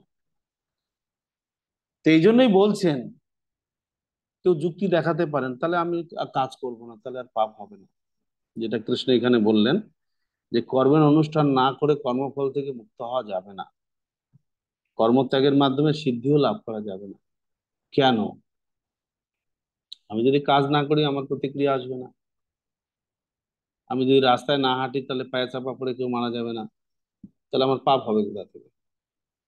না, কৃষ্ণ বলতে চাইছেন যে আমরা হয়তো বাহ্যিকভাবে কাজ করছি না, কিন্তু আপনি যে এই যে কথা বলছেন, আপনি যে এই শ্বাস প্রশ্বাস নিচ্ছেন, বা কেউ রান্না করে দিলে আপনি সেই রান্নাটা খাচ্ছেন, বুঝতে পারছেন? আপনি তো না খেয়ে থাকতে পারবেন না। আপনি তো শ্বাস প্রশ্বাস নিচ্ছেন, শ্বাস প্রশ্বাসের আঘাতেও তো অনেক জীবাণু মারা যাচ্ছে। বলুন, বাতাসে তো জীবাণুই ভরা। আপনার গরম বাতাস যখন বেরিয়ে আসছে নাক থেকে, তখন সেই গরমে অনেকে মারা যাচ্ছে। তাহলে এবার বলুন, আপনি কাজ না করলে কি পাপ থেকে মুক্ত হতে পারবেন? ঠিক কৃষ্ণ বলছেন, কাজ না করলেও পাপ হবে। কাজ করলে তো হবেই, আর না করলেও হবে। কারণ যারা অন্যরা কাজ করছে, তার তার ফলটা যে আমি গ্রহণ করব, তার জন্য আমাকে হবে, নিতে হবে। আমি তো না খেয়ে উপবাসে বসে থাকতে পারবো না। আমাকে তো দিনে একবার হলেও খেতে হবে, আমাকে তো জল পান করতে হবে। তো যে গ্লাসে জলটা ঢেলে আপনাকে এনে দিয়েছে, ওই জীবাণুগুলো যে মারা গেছে, তার পাপের ভাগটা তো আমাকে নিতে হবে, আমি যেহেতু জল পান করছি। তা আপনি কাজ হয়তো বাহ্যিক ভাবে ছেড়ে দিলেন, যে আজকে রবিবার, আজকে আর আমি কোনো কাজ করব না, আমি একদম বেড রেস্ট, ছুটির দিন, আজকে বেড রেস্ট। পারবেন নাকি?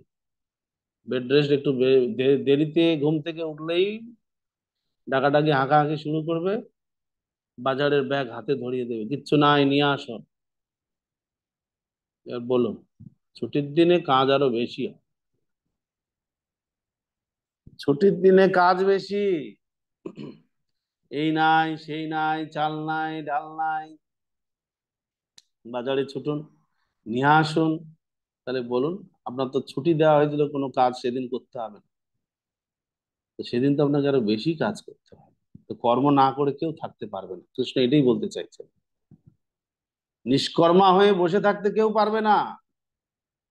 আর যদি কেউ নিষ্কর্মা হয়ে দিনটা কাটায়ও, তা তো তার হাঁটাচলা করে। আচ্ছা, হাঁটাচলা না করলো, মলমূত্রাদি ত্যাগ করতে তো তাকে বাথরুমে যেতে হবে, তো ওটাও তো একটা কাজ। সুতরাং কেউ যদি বলে আমি কর্ম ত্যাগ করলাম, আমার সিদ্ধি হয়ে গেল, তাও কিন্তু হবে না।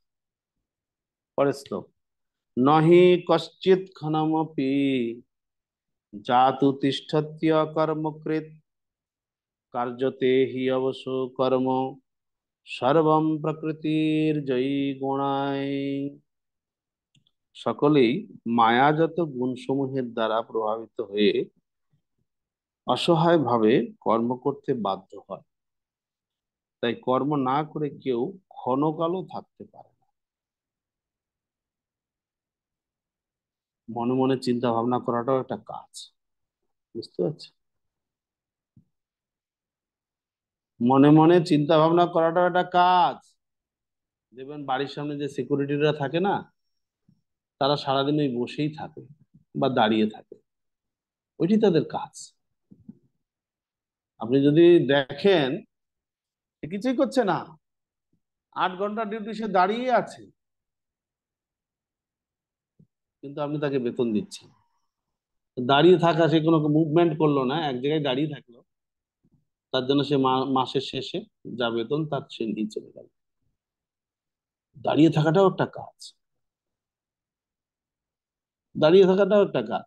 কাজ মানে যে আপনি শুধু গায়ে গতরে খেটে কিছু একটা করছেন, ওইটাই কাজ। এই যে আজকাল কম্পিউটারে যা কিছু হচ্ছে, মেসেজ লিখে দিচ্ছে, ভিডিওগ্রাফিতে কিছু দেখে নিচ্ছে, রিপ্লাই দিচ্ছে, এক্স হ্যান্ডেলে লিখে দিল। এখন টুইটারের নাম নাকি এক্স হ্যান্ডেল হয়েছে, আমি আগে জানতাম না, এই কয়দিন আগে শুনলাম। কে যেন বললেন যে টুইটার নামটা এখন তুলে দিয়েছে, এখন এক্স হ্যান্ডেল বলে নাম দেওয়া হয়েছে। ওই যে এক্স হ্যান্ডেলে অনেকে লিখে লিখে কিছু ছাড়ে, আর ওই নিয়ে সারাদিন তোলপাড় হয়ে যায়। বকাবকি টিভি অ্যাঙ্কাররা বা অন্যান্য বিষয়রা তারা সব সারাদিন বকতে থাকে, এই হলো সেই হলো, একে পানিশমেন্ট দিল, এর এই হলো, এই পিছনে লাগলো, ওই এক্স হ্যান্ডেলে লেখা থেকে। তো ওটা কিন্তু লেখা, ওটা কোনো ওর ভিতরে মাধ্যমে কত প্রতিক্রিয়া শুরু হয়ে গেল দেখুন। তা কাজ না করে কেউ মানসিক চিন্তা করাটাও একটা কাজ, শারীরিক ভাবে কর্ম করাটাও একটা কাজ, বুদ্ধি দেওয়াটাও একটা কাজ। অনেক কনসালটেন্সি ইউনিট রয়েছে, যেখানে গেলে আপনাকে কনসাল্ট, মানে আপনি কিছু বিপদে পড়েছেন, আপনাকে কিছু বুদ্ধি দেবে, তার বিনিময়ে কিছু টাকা নেবে। ওটা বুদ্ধি দেওয়াটাও একটা কাজ। ডাক্তারের কাছে গিয়েছেন, ডাক্তার আপনাকে চেক করে একটা প্রেসক্রিপশন লিখে দিল, ওটাও একটা কাজ। তার জন্য আপনি তাকে টাকা দিয়ে আসবেন।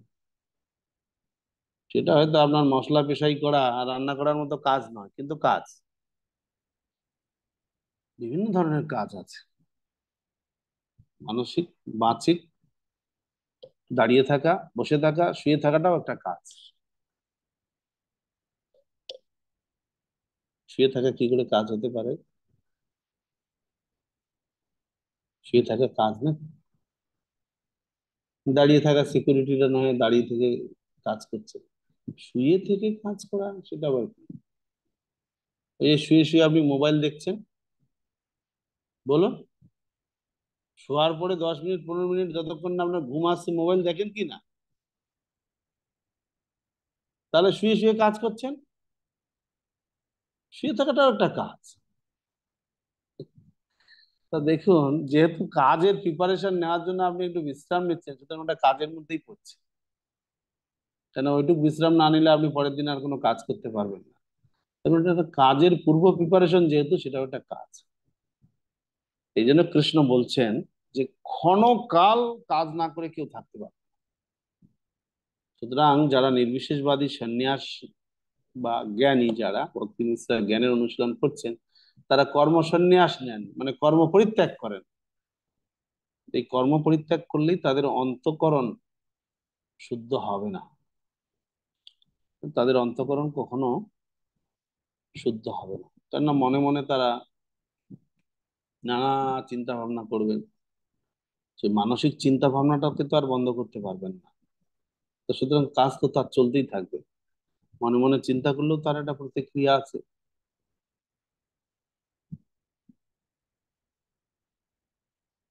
মনে মনে প্ল্যান করলেন, সেই অনুসারে কাজ হলো না, হতাশায় ভুগবেন, তা নাহলে রেগে যাবেন,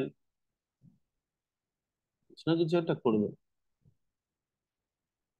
আপনি হয়তো মনে ভেবেছিলেন যে এইবার দুর্গাপূজায় আমাকে একটা বড় গিফট দেবেন, প্রভুজি হয়তো আপনাকে আপনি মনে মনে ভেবে বসে আছেন। আর দুর্গাপূজার মার্কেট মার্কেট করতে গিয়ে দেখা গেল প্রভুজির পকেট খালি হয়ে গেছে, আপনার জন্য আর কিছু নাই। আপনাকে এসে হয়তো বললেন যে ওই আগেরটাই এবার ব্যবহার করো, পরে দেখা যাবে। মুখে হয়তো কিছু বললেন না, কিন্তু মনের ভিতরে তো আপনার উথাল পাতাল শুরু হবে। তাহলে দেখুন, মনে মনে চিন্তা করাটাও একটা কাজ। তো নির্বিশেষবাদী মায়াবাদী সন্ন্যাসী যারা আছেন,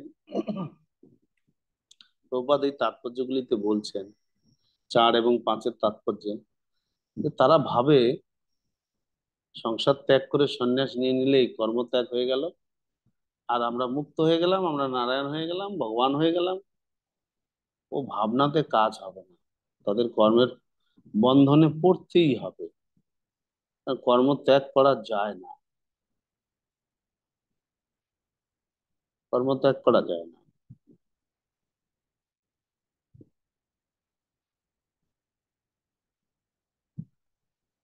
খরগোশ আপনারা দেখেছেন কিনা জানি না, খরগোশ বিড়াল টিড়াল দেখলে ভয় পেয়ে দৌড়ে কোথাও গিয়ে দুর্বা ঘাস বা কোনো জঙ্গল টঙ্গল দেখে মুখটা লুকিয়ে ফেলে। সে ভাবে আমাকে আর কেউ দেখতে পাচ্ছে না, আর সারা পুরো শরীরটা বাইরে পড়ে থাকে, শুধু মুখটা ঢুকিয়ে দেয় ঘাসের মধ্যে, দুর্বা ঘাসের। খরগোশ সাধারণত দুর্বা ঘাস যেখানে বেশি থাকে সেগুলোতেই ঘোরাফেরা করে, মানে কেন দুর্বা ঘাস খেতে পছন্দ করে। যেই বিড়াল দেখবে অমনি দৌড়ে গিয়ে যেখানে একটু ঘাস বেশি আছে ওখানে মুখটা ঢুকিয়ে দিয়ে চুপচাপ দাঁড়িয়ে থাকবে। সে ভাবছে আমাকে আর বিড়াল দেখতে পাচ্ছে না, আর বিড়াল ঠিক কাছে গিয়ে খপ করে তার গলাটা ধরে। তা আমাদের যারা নির্বিশেষবাদী যারা রয়েছেন তাদের অবস্থাটাও সেই খরগোশের মতো। তারা ভাবেন ঘর বাড়ি ছেড়ে দিয়ে কর্তব্য কর্ম সংসারের দায় দায়িত্ব বাদ দিয়ে দিলাম মানে আমি মুক্ত হয়ে গেলাম, আমি মুক্ত, আমাকে আর কোনো কর্মবন্ধনে পড়তে হবে না, আমি ভগবান হয়ে গেলাম। তাই বললে কি আর হবে? ঠিক তাকে কর্মবন্ধনে পড়তেই হবে। একমাত্র কর্মবন্ধন মুক্ত হবে কেউ যদি ভগবত সেবা করে, তা না হলে কর্মবন্ধন মুক্ত হবে না।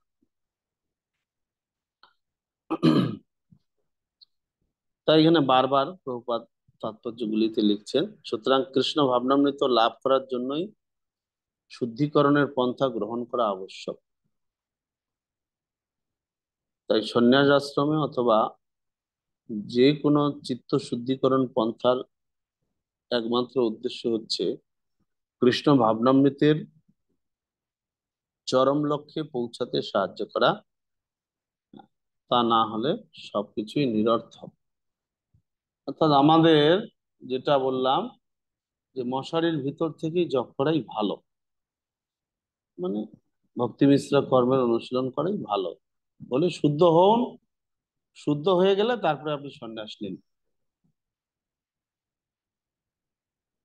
ভক্তি মিশ্র কর্মের অনুশীলন করতে করতে আপনি শুদ্ধ হবেন, যখন আপনি পূর্ণরূপে শুদ্ধ হবেন তখন আপনি ভক্তি মিশ্র জ্ঞানের অনুশীলন করুন, অসুবিধা নেই, সন্ন্যাস নিন, আপনার কোনো রিস্ক হবে না।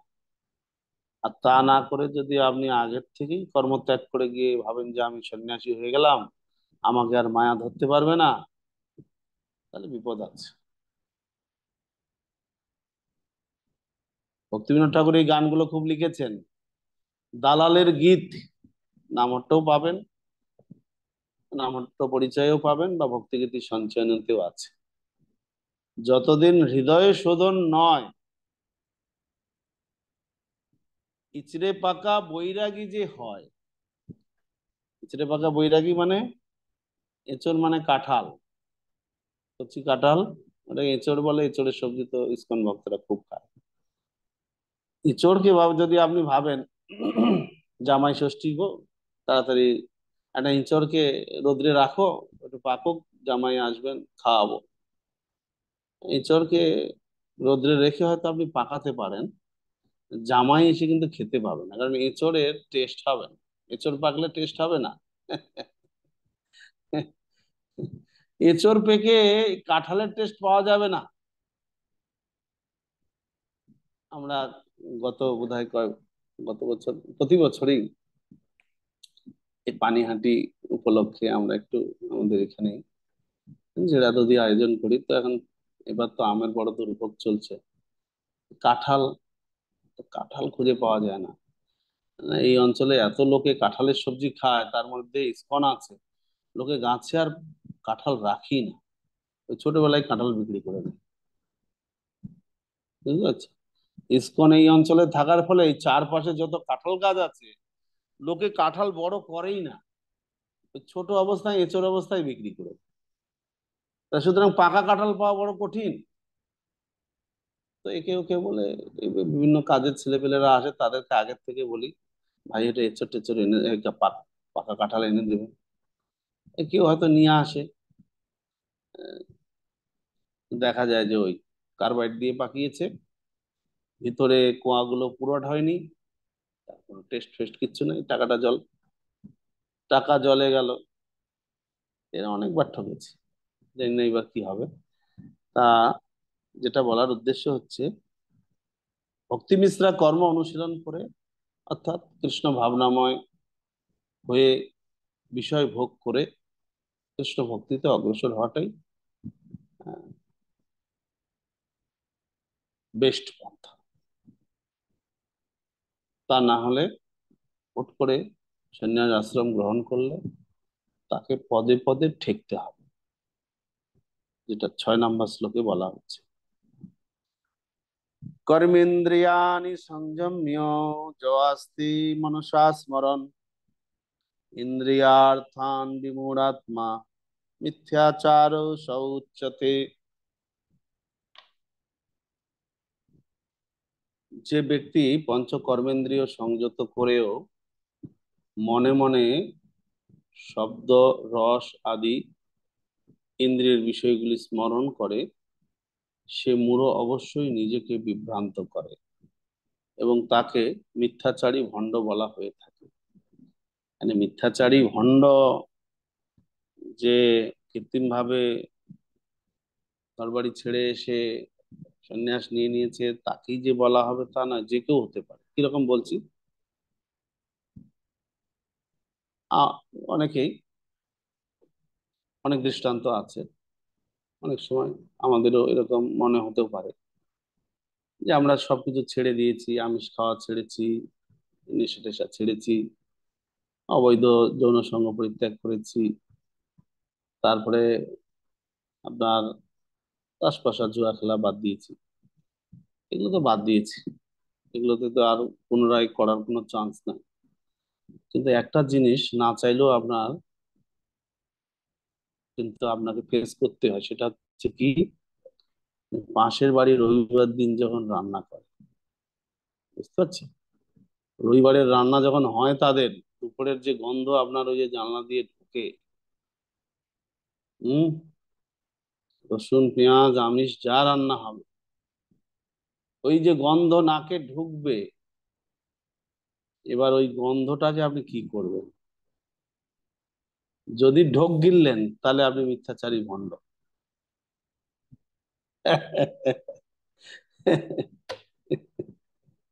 বুঝতে পারছেন? যদি ঢোক গিললেন তাহলে আপনি মিথ্যাচারী ভণ্ড।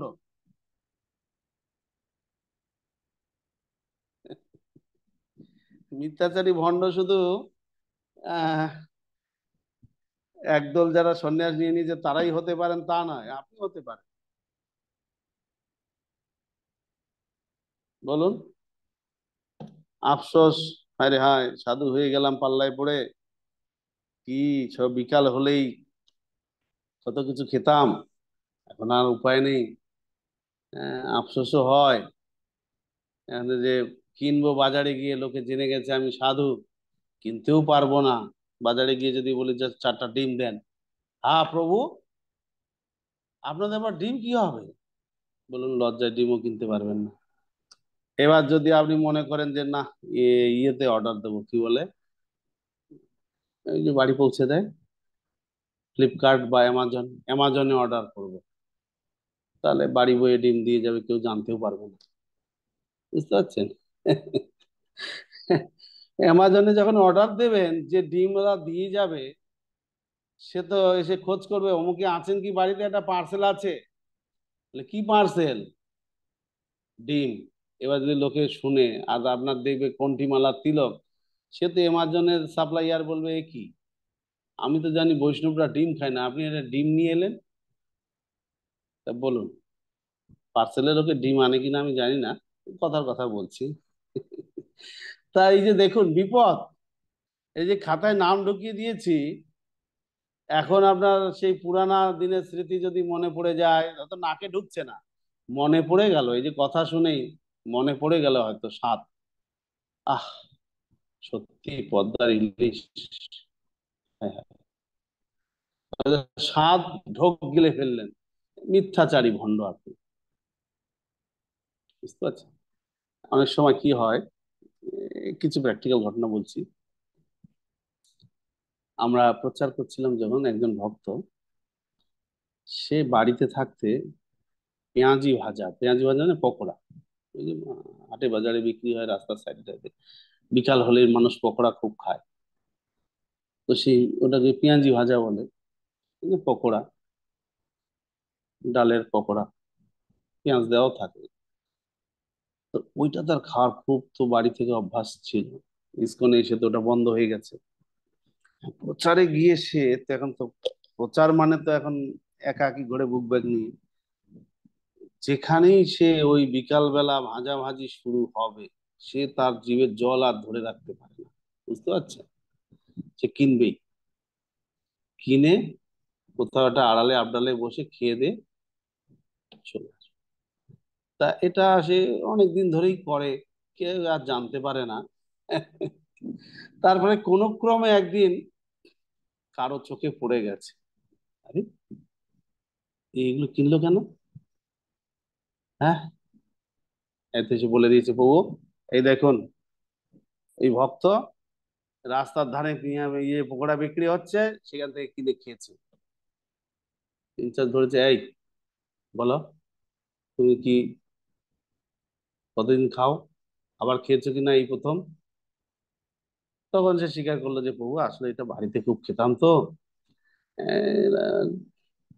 অভ্যাসটা থেকে গেছে তো ছাড়তে, মানে দেখলেই জিভে জল চলে আসে।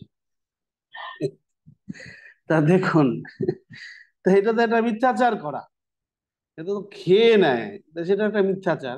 কিন্তু আপনি যদি নাও খান আর জিভে যদি জল চলে আসে, যেটা গীতা এই শ্লোকে বলা হচ্ছে, আপনি পঞ্চ কর্মেন্দ্রিয় আটকে রেখেছেন আর মনে মনে আপনার জিভে জল চলে এলো, সেই জল ঢোক গিলছেন, তাহলে আপনিও মিথ্যাচারী ভণ্ড।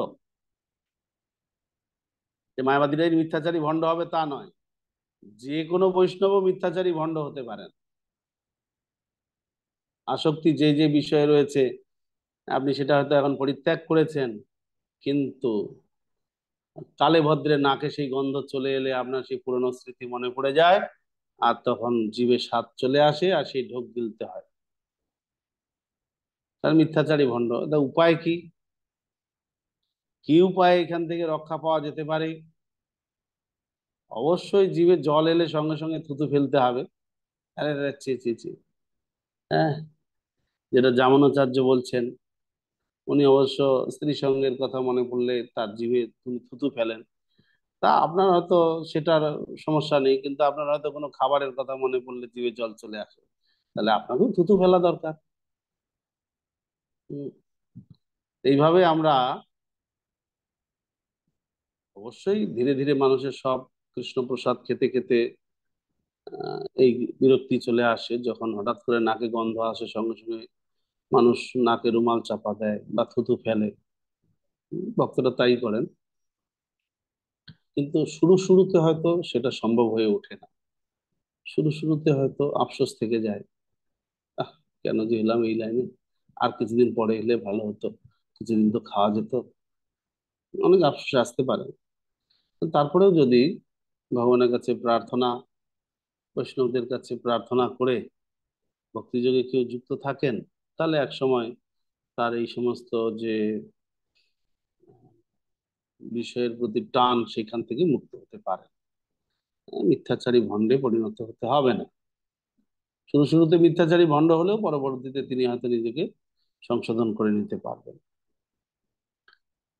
যস্তিন্দ্রিয়াণি মনসা নিয়ম্যারভতে অর্জুন কর্মেন্দ্রিয়ৈ কর্মযোগম আসক্তৌ সৌ বিশিষ্যতে। কিন্তু যিনি মনের দ্বারা ইন্দ্রিয়গুলিকে সংযত করে অনাসক্ত ভাবে কর্মযোগের অনুষ্ঠান করেন, তিনি পূর্বোক্ত মিথ্যাচারী অপেক্ষা অনেক গুণে শ্রেষ্ঠ। কার কথা বলা হলো? অনাসক্ত ভাবে কর্মযোগের অনুষ্ঠান করেন, এই যে ভক্তি মিশ্রা কর্ম, নিষ্কাম কর্মযোগ যিনি করবেন, তিনি কর্মত্যাগীর থেকে শ্রেষ্ঠ। যে কর্মত্যাগী মিথ্যাচারী ভণ্ডে পরিণত হয়েছেন, তার থেকে বেটার যিনি নিষ্কাম ভাবে কর্ম করছেন। অর্থাৎ ভক্তি মিশ্রা কর্মের অনুশীলন যিনি করে চলেছেন, তিনি এই মিথ্যাচারী ভণ্ড যিনি ভক্তি মিশ্রা জ্ঞান বা জ্ঞান যোগের অনুশীলন করছেন, তার থেকে শ্রেষ্ঠ।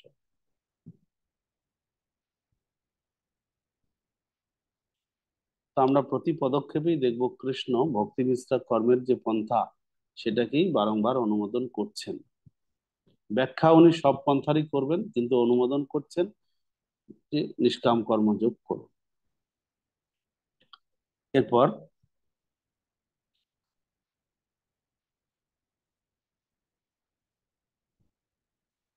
পরের শ্লোক,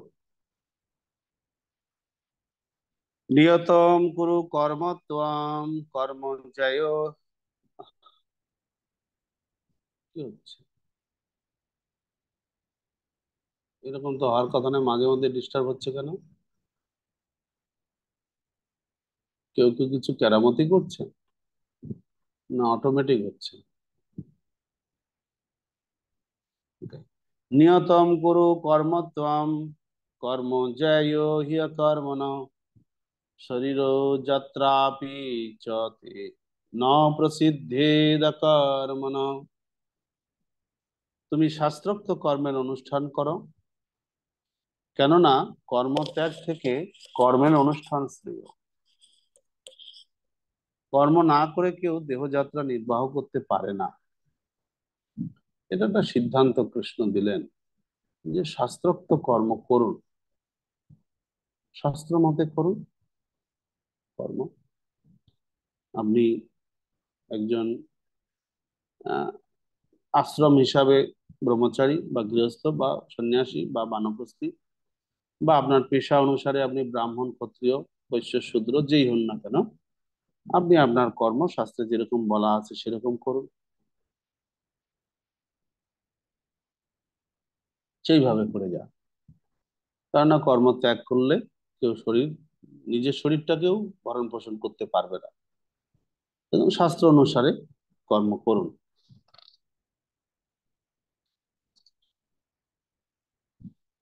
কর্মত্যাগ, যেটাকে কর্মসন্ন্যাস বলা হচ্ছে, কর্মসন্ন্যাস আপনি নিতে পারেন আপনি যদি শুদ্ধ হয়ে যান।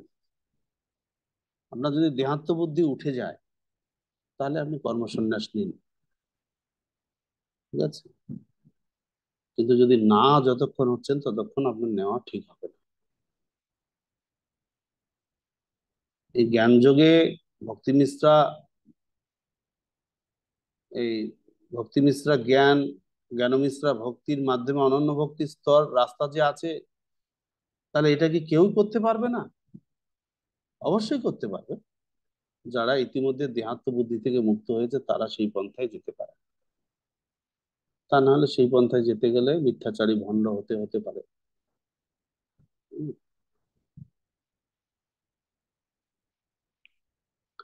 যজ্ঞার্থাৎ কর্মণ্যত্র লোকোয়ম কর্মবন্ধন তদর্থম কর্ম কুন্তেয় মুক্ত সঙ্গ সমাচার।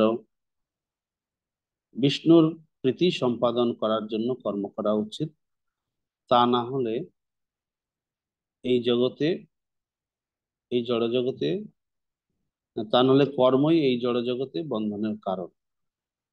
তাই হে কুন্তেয়, ভগবানের সন্তুষ্টি বিধানের জন্য কেবল তুমি তোমার কর্তব্য কর্ম অনুষ্ঠান করো, এবং এইভাবেই তুমি সর্বদাই কর্মবন্ধন থেকে মুক্ত হতে পারবে।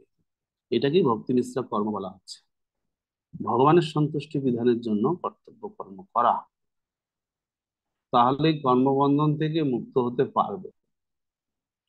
তো কৃষ্ণ এখানে দুটো কথা বললেন। প্রথমত বললেন কর্ম ত্যাগ করার থেকে কর্ম করা বরঞ্চ ভালো, ঠিক আছে? কর্ম ত্যাগ, এটার থেকে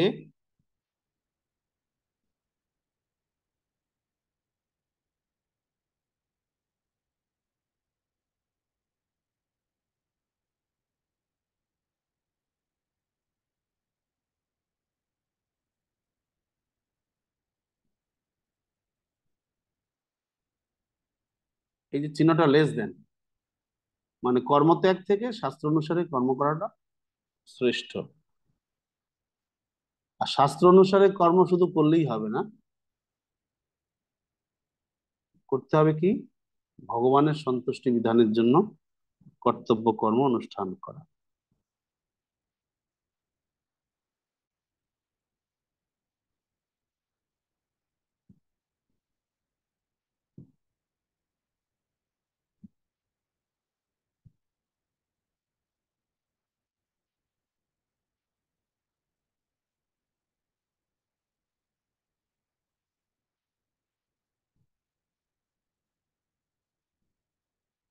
এই ভগবানের সন্তুষ্টি বিধানের জন্য যে কর্তব্য কর্ম করা, এটাকেই বলা হচ্ছে ভক্তি মিশ্রা কর্ম।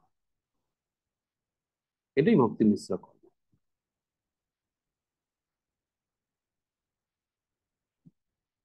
কেউ যদি শাস্ত্র অনুসারে কর্ম করে তাহলে এটা কর্মকাণ্ড।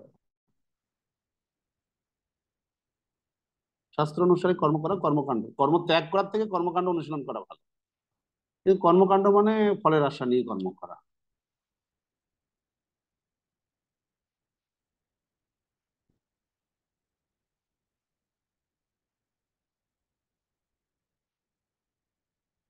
ফলের আশা নিয়ে কর্ম করা।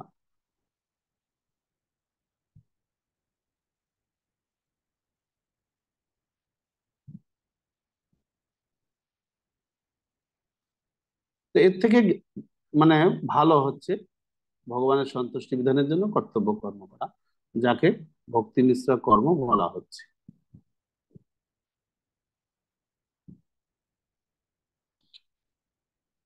এটাই কৃষ্ণ এখানে বললেন। কর্মত্যাগ বা কর্ম সন্ন্যাস নেওয়ার থেকে কর্মযোগ শ্রেষ্ঠ। কর্ম সন্ন্যাস থেকে কর্মকাণ্ড শ্রেষ্ঠ, আর কর্মকাণ্ড থেকে ভক্তি মিশ্রা কর্ম বা কর্মযোগ, এটা শ্রেষ্ঠ। তাহলে কর্ম সন্ন্যাস থেকে কর্মযোগ শ্রেষ্ঠ।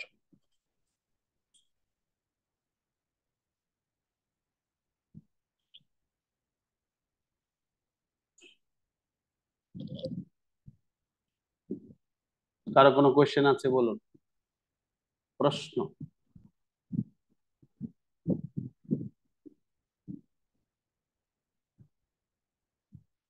যেহেতু কেউ কর্ম ছাড়া থাকতেই পারবে না, সুতরাং শাস্ত্র অনুসারে কর্ম করবে।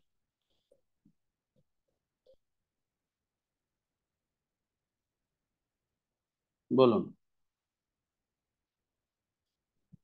হরে কৃষ্ণ প্রভু, দণ্ডবত প্রণাম।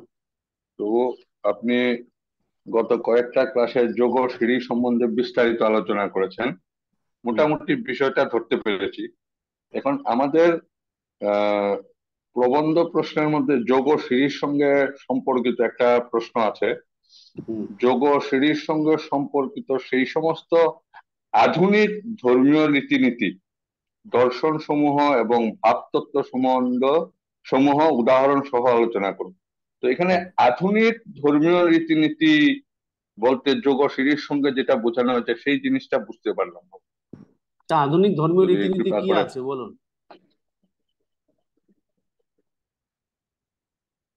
আধুনিক ধর্মীয় রীতিনীতি গুলো কি?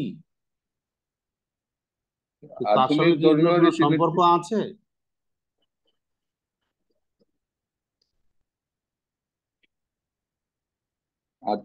আধুনিক ধর্মীয় রীতিনীতি বলতে তো যেটা ওই কিছুটা বোঝা যায় যে অধিকাংশটাই কর্মকাণ্ডীয় ধর্মীয় কাজকর্ম যেগুলো, কিন্তু সেগুলোকেই। কর্মকাণ্ডীয় কাজকর্ম তো, কর্মকাণ্ড তো তো আধুনিক নয়। এই ফলের আশা নিয়ে শাস্ত্র অনুসারে আপনি কাজ করবেন, এটা তো শাস্ত্রের লেখাই আছে।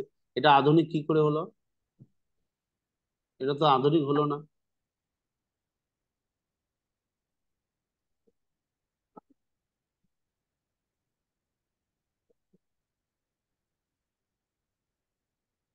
আপনি আধুনিক ধর্মীয় রীতিনীতি আগে খুঁজে বার করুন, তারপরে এর সঙ্গে কোনো রিলেশন আছে কি না, এর থেকে নিকৃষ্ট তার বিচার করবেন।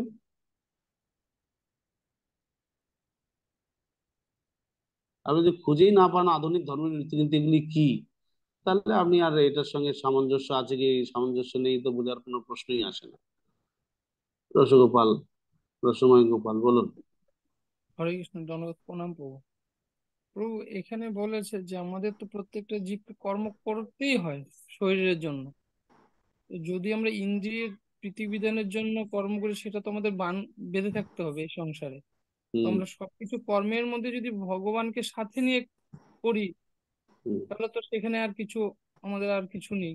সেটা কি কৃষ্ণ ভাবনামৃতেই হবে, প্রভুপাদ সেভাবেই বলেছেন। হুম আমরা যদি কর্ম অনুসারে কর্মকাণ্ড অনুসারে ফলের আশা নিয়ে কর্ম করছি, তাহলে এখানে কিন্তু কর্মবন্ধন অবশ্যই আছে। হ্যাঁ বাবু। শাস্ত্র অনুসারে আমি ফলের আশা নিয়ে কর্ম করছি, এতেও কর্মবন্ধন আছে। হ্যাঁ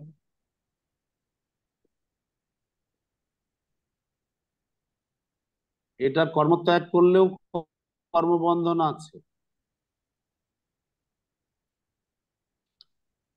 কর্মত্যাগের মধ্যেও কর্মবন্ধন আছে। আপনি যদি শাস্ত্র অনুসারে ফলের আশা নিয়ে কর্ম করেন,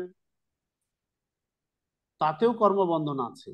একমাত্র ভগবান সন্তুষ্টি বিধানের জন্য যখন আপনি কর্ম করবেন, তখন হ্যাঁ আপনার কর্মবন্ধন নাই। নেই। এই তাহলে জন্যই তো আমার, এটাকে শ্রেষ্ঠ বলা হলো। হ্যাঁ তাহলে বাড়িতে মানে যেভাবে আমরা মানে ঠিক আছে, চাকররা যেভাবে কাজ করেন, আমরা সেভাবে না করে দাসের অনুদাস হয়ে করলেই হবে আমাদের কর্ম, নাকি বউ সেটা? আপনি যাই করছেন, চাকরি করুন, বিজনেস করুন, আপনাকে মনে করতে হবে আমি এটা ভগবানের জন্য করছি। হ্যাঁ বাবু, ঠিক হ্যাঁ আছে। ঠিক। হ্যাঁ ঠিক আছে বাবু। ইভেন যদি ছেলেপেলেদের স্কুলের বইপত্রও কেনেন, তাও হ্যাঁ আপনাকে চিন্তা করতে হবে যে এরা শিক্ষিত হয়ে ভক্ত হবে, শাস্ত্র পড়বে, সেই জন্য তাদের জন্য আমি কিনছি স্কুলের বই, কলেজের বই। কলেজের বই পড়াটা কোনো ভগবানের কাজ নয়, বা বই কেনাটা ভগবানের কাজ নয়, বা ছেলে মেয়েদের কাপড় চোপড় কেনা, আপনার স্ত্রীর কাপড় গয়নাগাটি কেনা, এটা কোনো ভগবত সেবা না। হুম, তা আপনি যদি ভাবেন এটা দাস দাসী ভগবানের, এদের সেবা করার দায়িত্ব আমার রয়েছে, তাই জন্য আমি কিনছি, তাহলে সেটা ভগবত কর্মে পরিণত হয়। বুঝতে পারছেন? এই জন্য বলা হচ্ছে কর্তব্য কর্ম কৃষ্ণ ভাবনাময় হয়ে করা। আমরা যখন ভক্তি নিষ্ঠা কর্মের ডেফিনেশন লিখছিলাম, তখন আমরা সেখানে লিখেছি যে কৃষ্ণ ভাবনাময় হয়ে কর্তব্য কর্ম করা প্লাস ভক্তির অনুশীলন করা। এটা আমরা ভক্তি নিষ্ঠা কর্মের ডেফিনেশন দেখিয়েছি।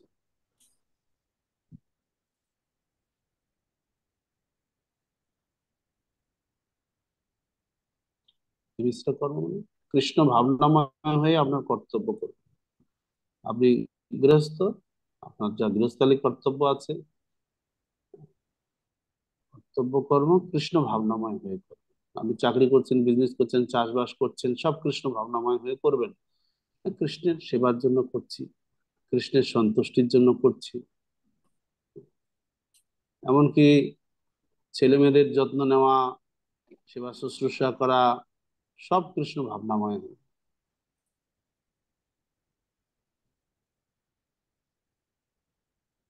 কর্তব্য কর্ম কৃষ্ণ ভাবনাময় হয়ে করা, সাথে সাথে ভক্তির অনুশীলন করা, এটাই ভক্তি মিশ্রা কর্ম।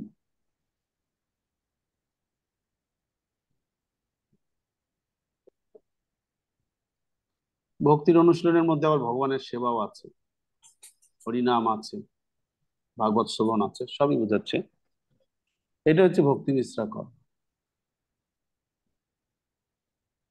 ওকে, আর কার কোনো কোশ্চেন?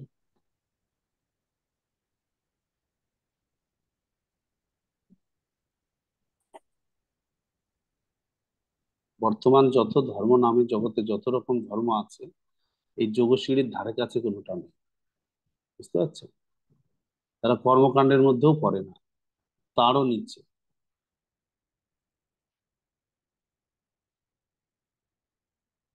দেহাত্ম বুদ্ধিতে তারা, দেহাত্ম কর্মকাণ্ডটাও দেহাত্ম বুদ্ধিতে করা হয়। যেহেতু আমি দেহাত্ম বুদ্ধিতে আছি, তাই শাস্ত্র অনুসারে আমার যে বর্ণ, সেই অনুসারে আমি কর্ম করব। কিন্তু যারা যে সমস্ত ধর্মগুলি রয়েছে, হিন্দু বলুন, মুসলিম বলুন, খ্রিস্টান বলুন, ইত্যাদি, বা আরো সারা বিশ্বে যত রকম ধর্ম রয়েছে বর্তমানে, এগুলো সব দেহাত্ম বুদ্ধি অনুসারেই তৈরি হয়েছে, কিন্তু কেউ কোনোটাই শাস্ত্র অনুসারে করে না। সেই জন্য এর সঙ্গে কোনো সম্পর্কই নেই। হিন্দুরা যদি শাস্ত্র অনুসারে দেবতার আরাধনা করেন, যেটা পরবর্তী 10 নম্বর শ্লোকে আমরা পাবো, তাহলে তাদেরটা কর্মকাণ্ডের মধ্যে আমরা ধরবো। কিন্তু বর্তমান যে হিন্দুরা আছে, তারা তো শাস্ত্র অনুসারে কোনো কর্মই করে না, নামে হিন্দু। তো সুতরাং তাদের এই ধর্মীয় রীতিনীতি, আচার আচরণ, অনুষ্ঠানের সঙ্গে কর্মকাণ্ডের কোনো সম্পর্কই নেই। বাকিগুলো তো শাস্ত্রের সঙ্গে কোনো সম্পর্কই নেই। অতএব আমরা যে যোগশিড়ি দেখাচ্ছি তাদের সঙ্গে এই যে আধুনিক ধর্মনীতি নীতিগুলোর কোনো রিলেশনই না। এগুলোর মধ্যে এগুলো আরো নিচের, কর্মকাণ্ডেরও নিচের অনুশীলন। এই জন্য ছল, কর্মকাণ্ডটাকেও ছল ধর্ম বলা হচ্ছে, ওগুলো আরো ছল ধর্ম।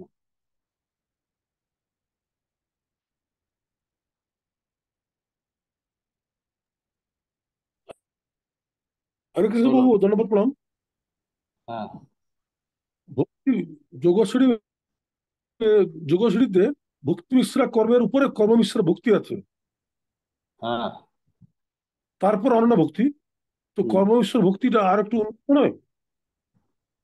কর্মমিশ্রা ভক্তি মানে সেখানে ভক্তির অনুশীলনটা বেশি, কর্তব্য কর্মের জন্য আপনি কম সময় দিচ্ছেন, অধিকাংশ সময়টা ভক্তির অনুশীলনে যুক্ত করছেন, ওইটাকে কর্মমিশ্রা ভক্তি বলা হচ্ছে। তো সেটা আরো উন্নত, আমি ওইটা বলছি। অবশ্যই। আর আরেকটা প্রশ্ন বলছিলাম, খোলা বুকের ব্যাপারে একটা প্রশ্ন করব। ওই উদ্দেশ্য, মনোভাব, এগুলো কি উদ্দেশ্যগুলো আলাদা করব, মনোভাবগুলো আলাদা হ্যাঁ করব? হ্যাঁ হ্যাঁ, আলাদা ওই লিখতে হবে। তিনটে তিনটে করতে বলছে, হ্যাঁ উদ্দেশ্য তিনটা আর তারপরে মনোভাব তিনটা। হ্যাঁ।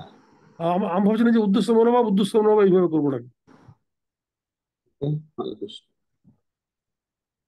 অবিরাম কানাই।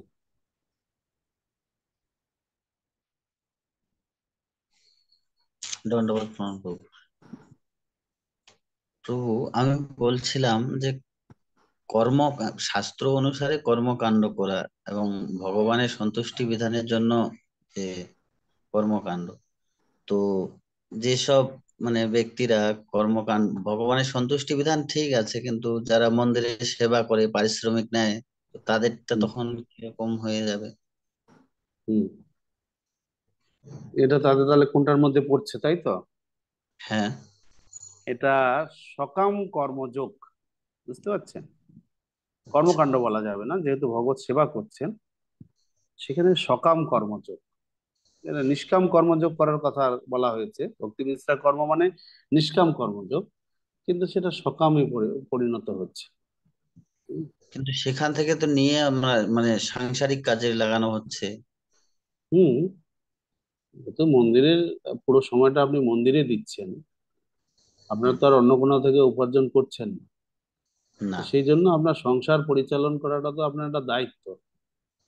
তো সেক্ষেত্রে এটা আপনি যদি মিনিমাম নেন, তাহলে সেটা আপনার ভক্তি মিশ্র কর্মেরই অনুশীলন হচ্ছে। কিন্তু যদি আপনি মনে করেন যে না, আমার এখান থেকে আরো কিছু আপনার চাহিদা রয়েছে, অনেক কিছু দায়িত্ব পালনের ব্যাপার রয়েছে, তো সেখানে আপনার মানসিকতার উপর নির্ভর করবে যে আপনি সকাম কর্মযোগের অনুশীলনের স্তরে রয়েছেন না নিষ্কাম স্তরে উঠেছেন। মানে সেই ক্ষেত্রে কোনো অথরিটিকে চাপ দেওয়া যাবে না, তাই তো? না, আর একবার দেখা যাচ্ছে যে বাজার দর যেহেতু বাড়ছে, সেই অনুসারে আপনার সংসার টানাপোড়েনের ব্যাপার আছে, সেক্ষেত্রে তো একটা মিনিমাম বিচার বিবেচনার সবকিছু আন্ডারস্ট্যান্ডিং এর প্রয়োজন রয়েছে, নেই তা নয়। তারপরেও চেষ্টা করতে হবে আমাদেরকে কৃষ্ণের সন্তুষ্টি বিধানের জন্য সবকিছু করা। ছেলেমেয়েরা যাতে কৃষ্ণ ভক্ত হয়, তারা যাতে কৃষ্ণ সেবায় যুক্ত হয়, সেই চেষ্টা করতে হবে। তা না হলে তো আপনারও সকাম কর্মযোগ থেকে গেল, লাস্টে তারাও সেরকম ভক্তিতে উন্নত হতে পারলো না। এটা কি তাহলে ওই ক্ষেত্রে ভগবানের সন্তুষ্টি বিধানের জন্যই হবে? অবশ্যই ভগবানের সন্তুষ্টি বিধানের জন্য, যদি আপনি তাদেরকে ভালো ভক্ত তৈরি করতে পারেন। ঠিক আছে, হরে কৃষ্ণ। কমলিনী কীর্তিদা মাতা। কৃষ্ণবাবু প্রণাম। বলছি, এই যে ভক্তি নিষ্ঠা কর্ম, এখানে হচ্ছে কৃষ্ণ ভাবনাময় হয়ে কর্তব্য কর্ম করা বা ভক্তির অনুশীলন করা। ভক্তির অনুশীলনের মধ্যে যেমন সেবা করা, হরিনাম করা, শ্রবণ কীর্তন সবই পড়ছে। তাহলে আমি এটা আমার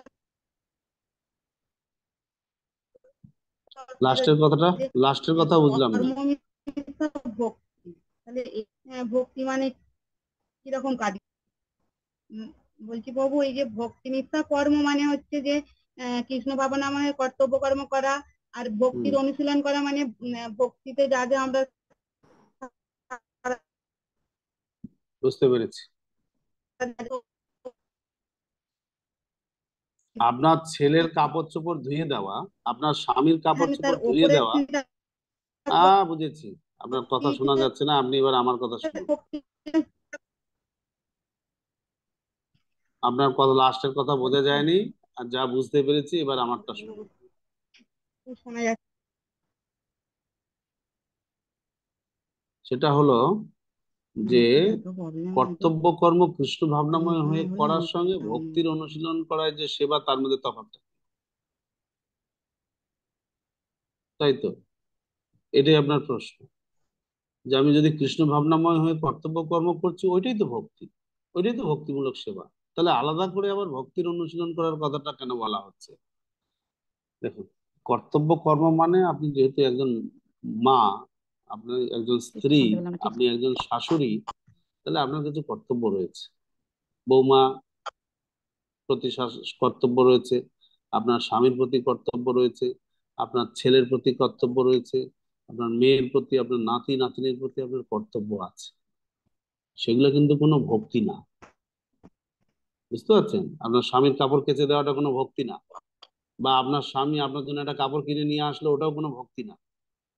কিন্তু ওই কাজটাই যখন আপনি কৃষ্ণ ভাবনাময় হয়ে করবেন, আপনার স্বামীকে যদি আপনি ভাবেন এই কৃষ্ণ ভক্ত, এই ধুতিটা ধুয়ে দিচ্ছি, এইটা পরে আরতি করবে, তাহলে এই যে ভাবনাটা নিয়ে যে আপনি ধুতি কাপড় ধুয়ে দিচ্ছেন, এটা কি বলেছে কৃষ্ণ ভাবনাময় হয়ে আপনার কর্তব্য কর্ম করা। যদিও এটা কোনো, কাপড় কাচাটা আপনার কোনো ভক্তি নয় বা কোনো কৃষ্ণ সেবাও নয়, কিন্তু আপনি যেহেতু এটা ধোয়া বস্ত্র পরে তারা আরতি করবেন, এই যে আপনি কৃষ্ণ ভাবনাময় হয়ে করছেন যে ভগবানের আরতি করবেন, এই কাপড়টা শুকাতে হবে, সকাল সকাল ধুয়ে দিই, এই যে আপনি কর্তব্য কর্মটা করলেন কৃষ্ণ ভাবনাময় হয়ে করা হলো এটা। পার্সোনালি আপনাকে 16 মালা জপ করা, ভগবানের জন্য ভোগ রন্ধন করা, বা হরিকথা শোনা, এগুলো তো, বা আরতি করা, এগুলো তো আপনাকে ভক্তির অনুশীলনের মধ্যে রয়েছে, এটা আপনাকে তো করতেই হবে। কিন্তু আপনার সাংসারিক যে কাজ, আপনি ঘর ঝাড়ু দিচ্ছেন, ঘর মোছামুছি করছেন, কাপড় চোপড় শুকিয়ে ভাঁজ করে রাখছেন, এগুলো তো আপনার কর্তব্যের মধ্যে পড়ছে। তো এই কর্তব্যগুলো তো কোনো ভক্তিমূলক কাজ নয়, কিন্তু আপনি যদি কৃষ্ণ ভাবনাময় হয়ে এগুলো করছেন, তাহলে সেটা আপনার কোনো কর্মবন্ধন সৃষ্টি করবে না, এটাই বলা হচ্ছে। ওকে, হরে কৃষ্ণ। চলো, প্রভুপাদ কি জয়, সমবেত ভক্তবৃন্দ কি জয়, গৌর প্রেমানন্দে হরে হরে। ধন্যবাদ। তো আগামী ক্লাসের জন্য আপনারা 21 নম্বর শ্লোক পর্যন্ত পড়ে আসবেন, 10 থেকে 21।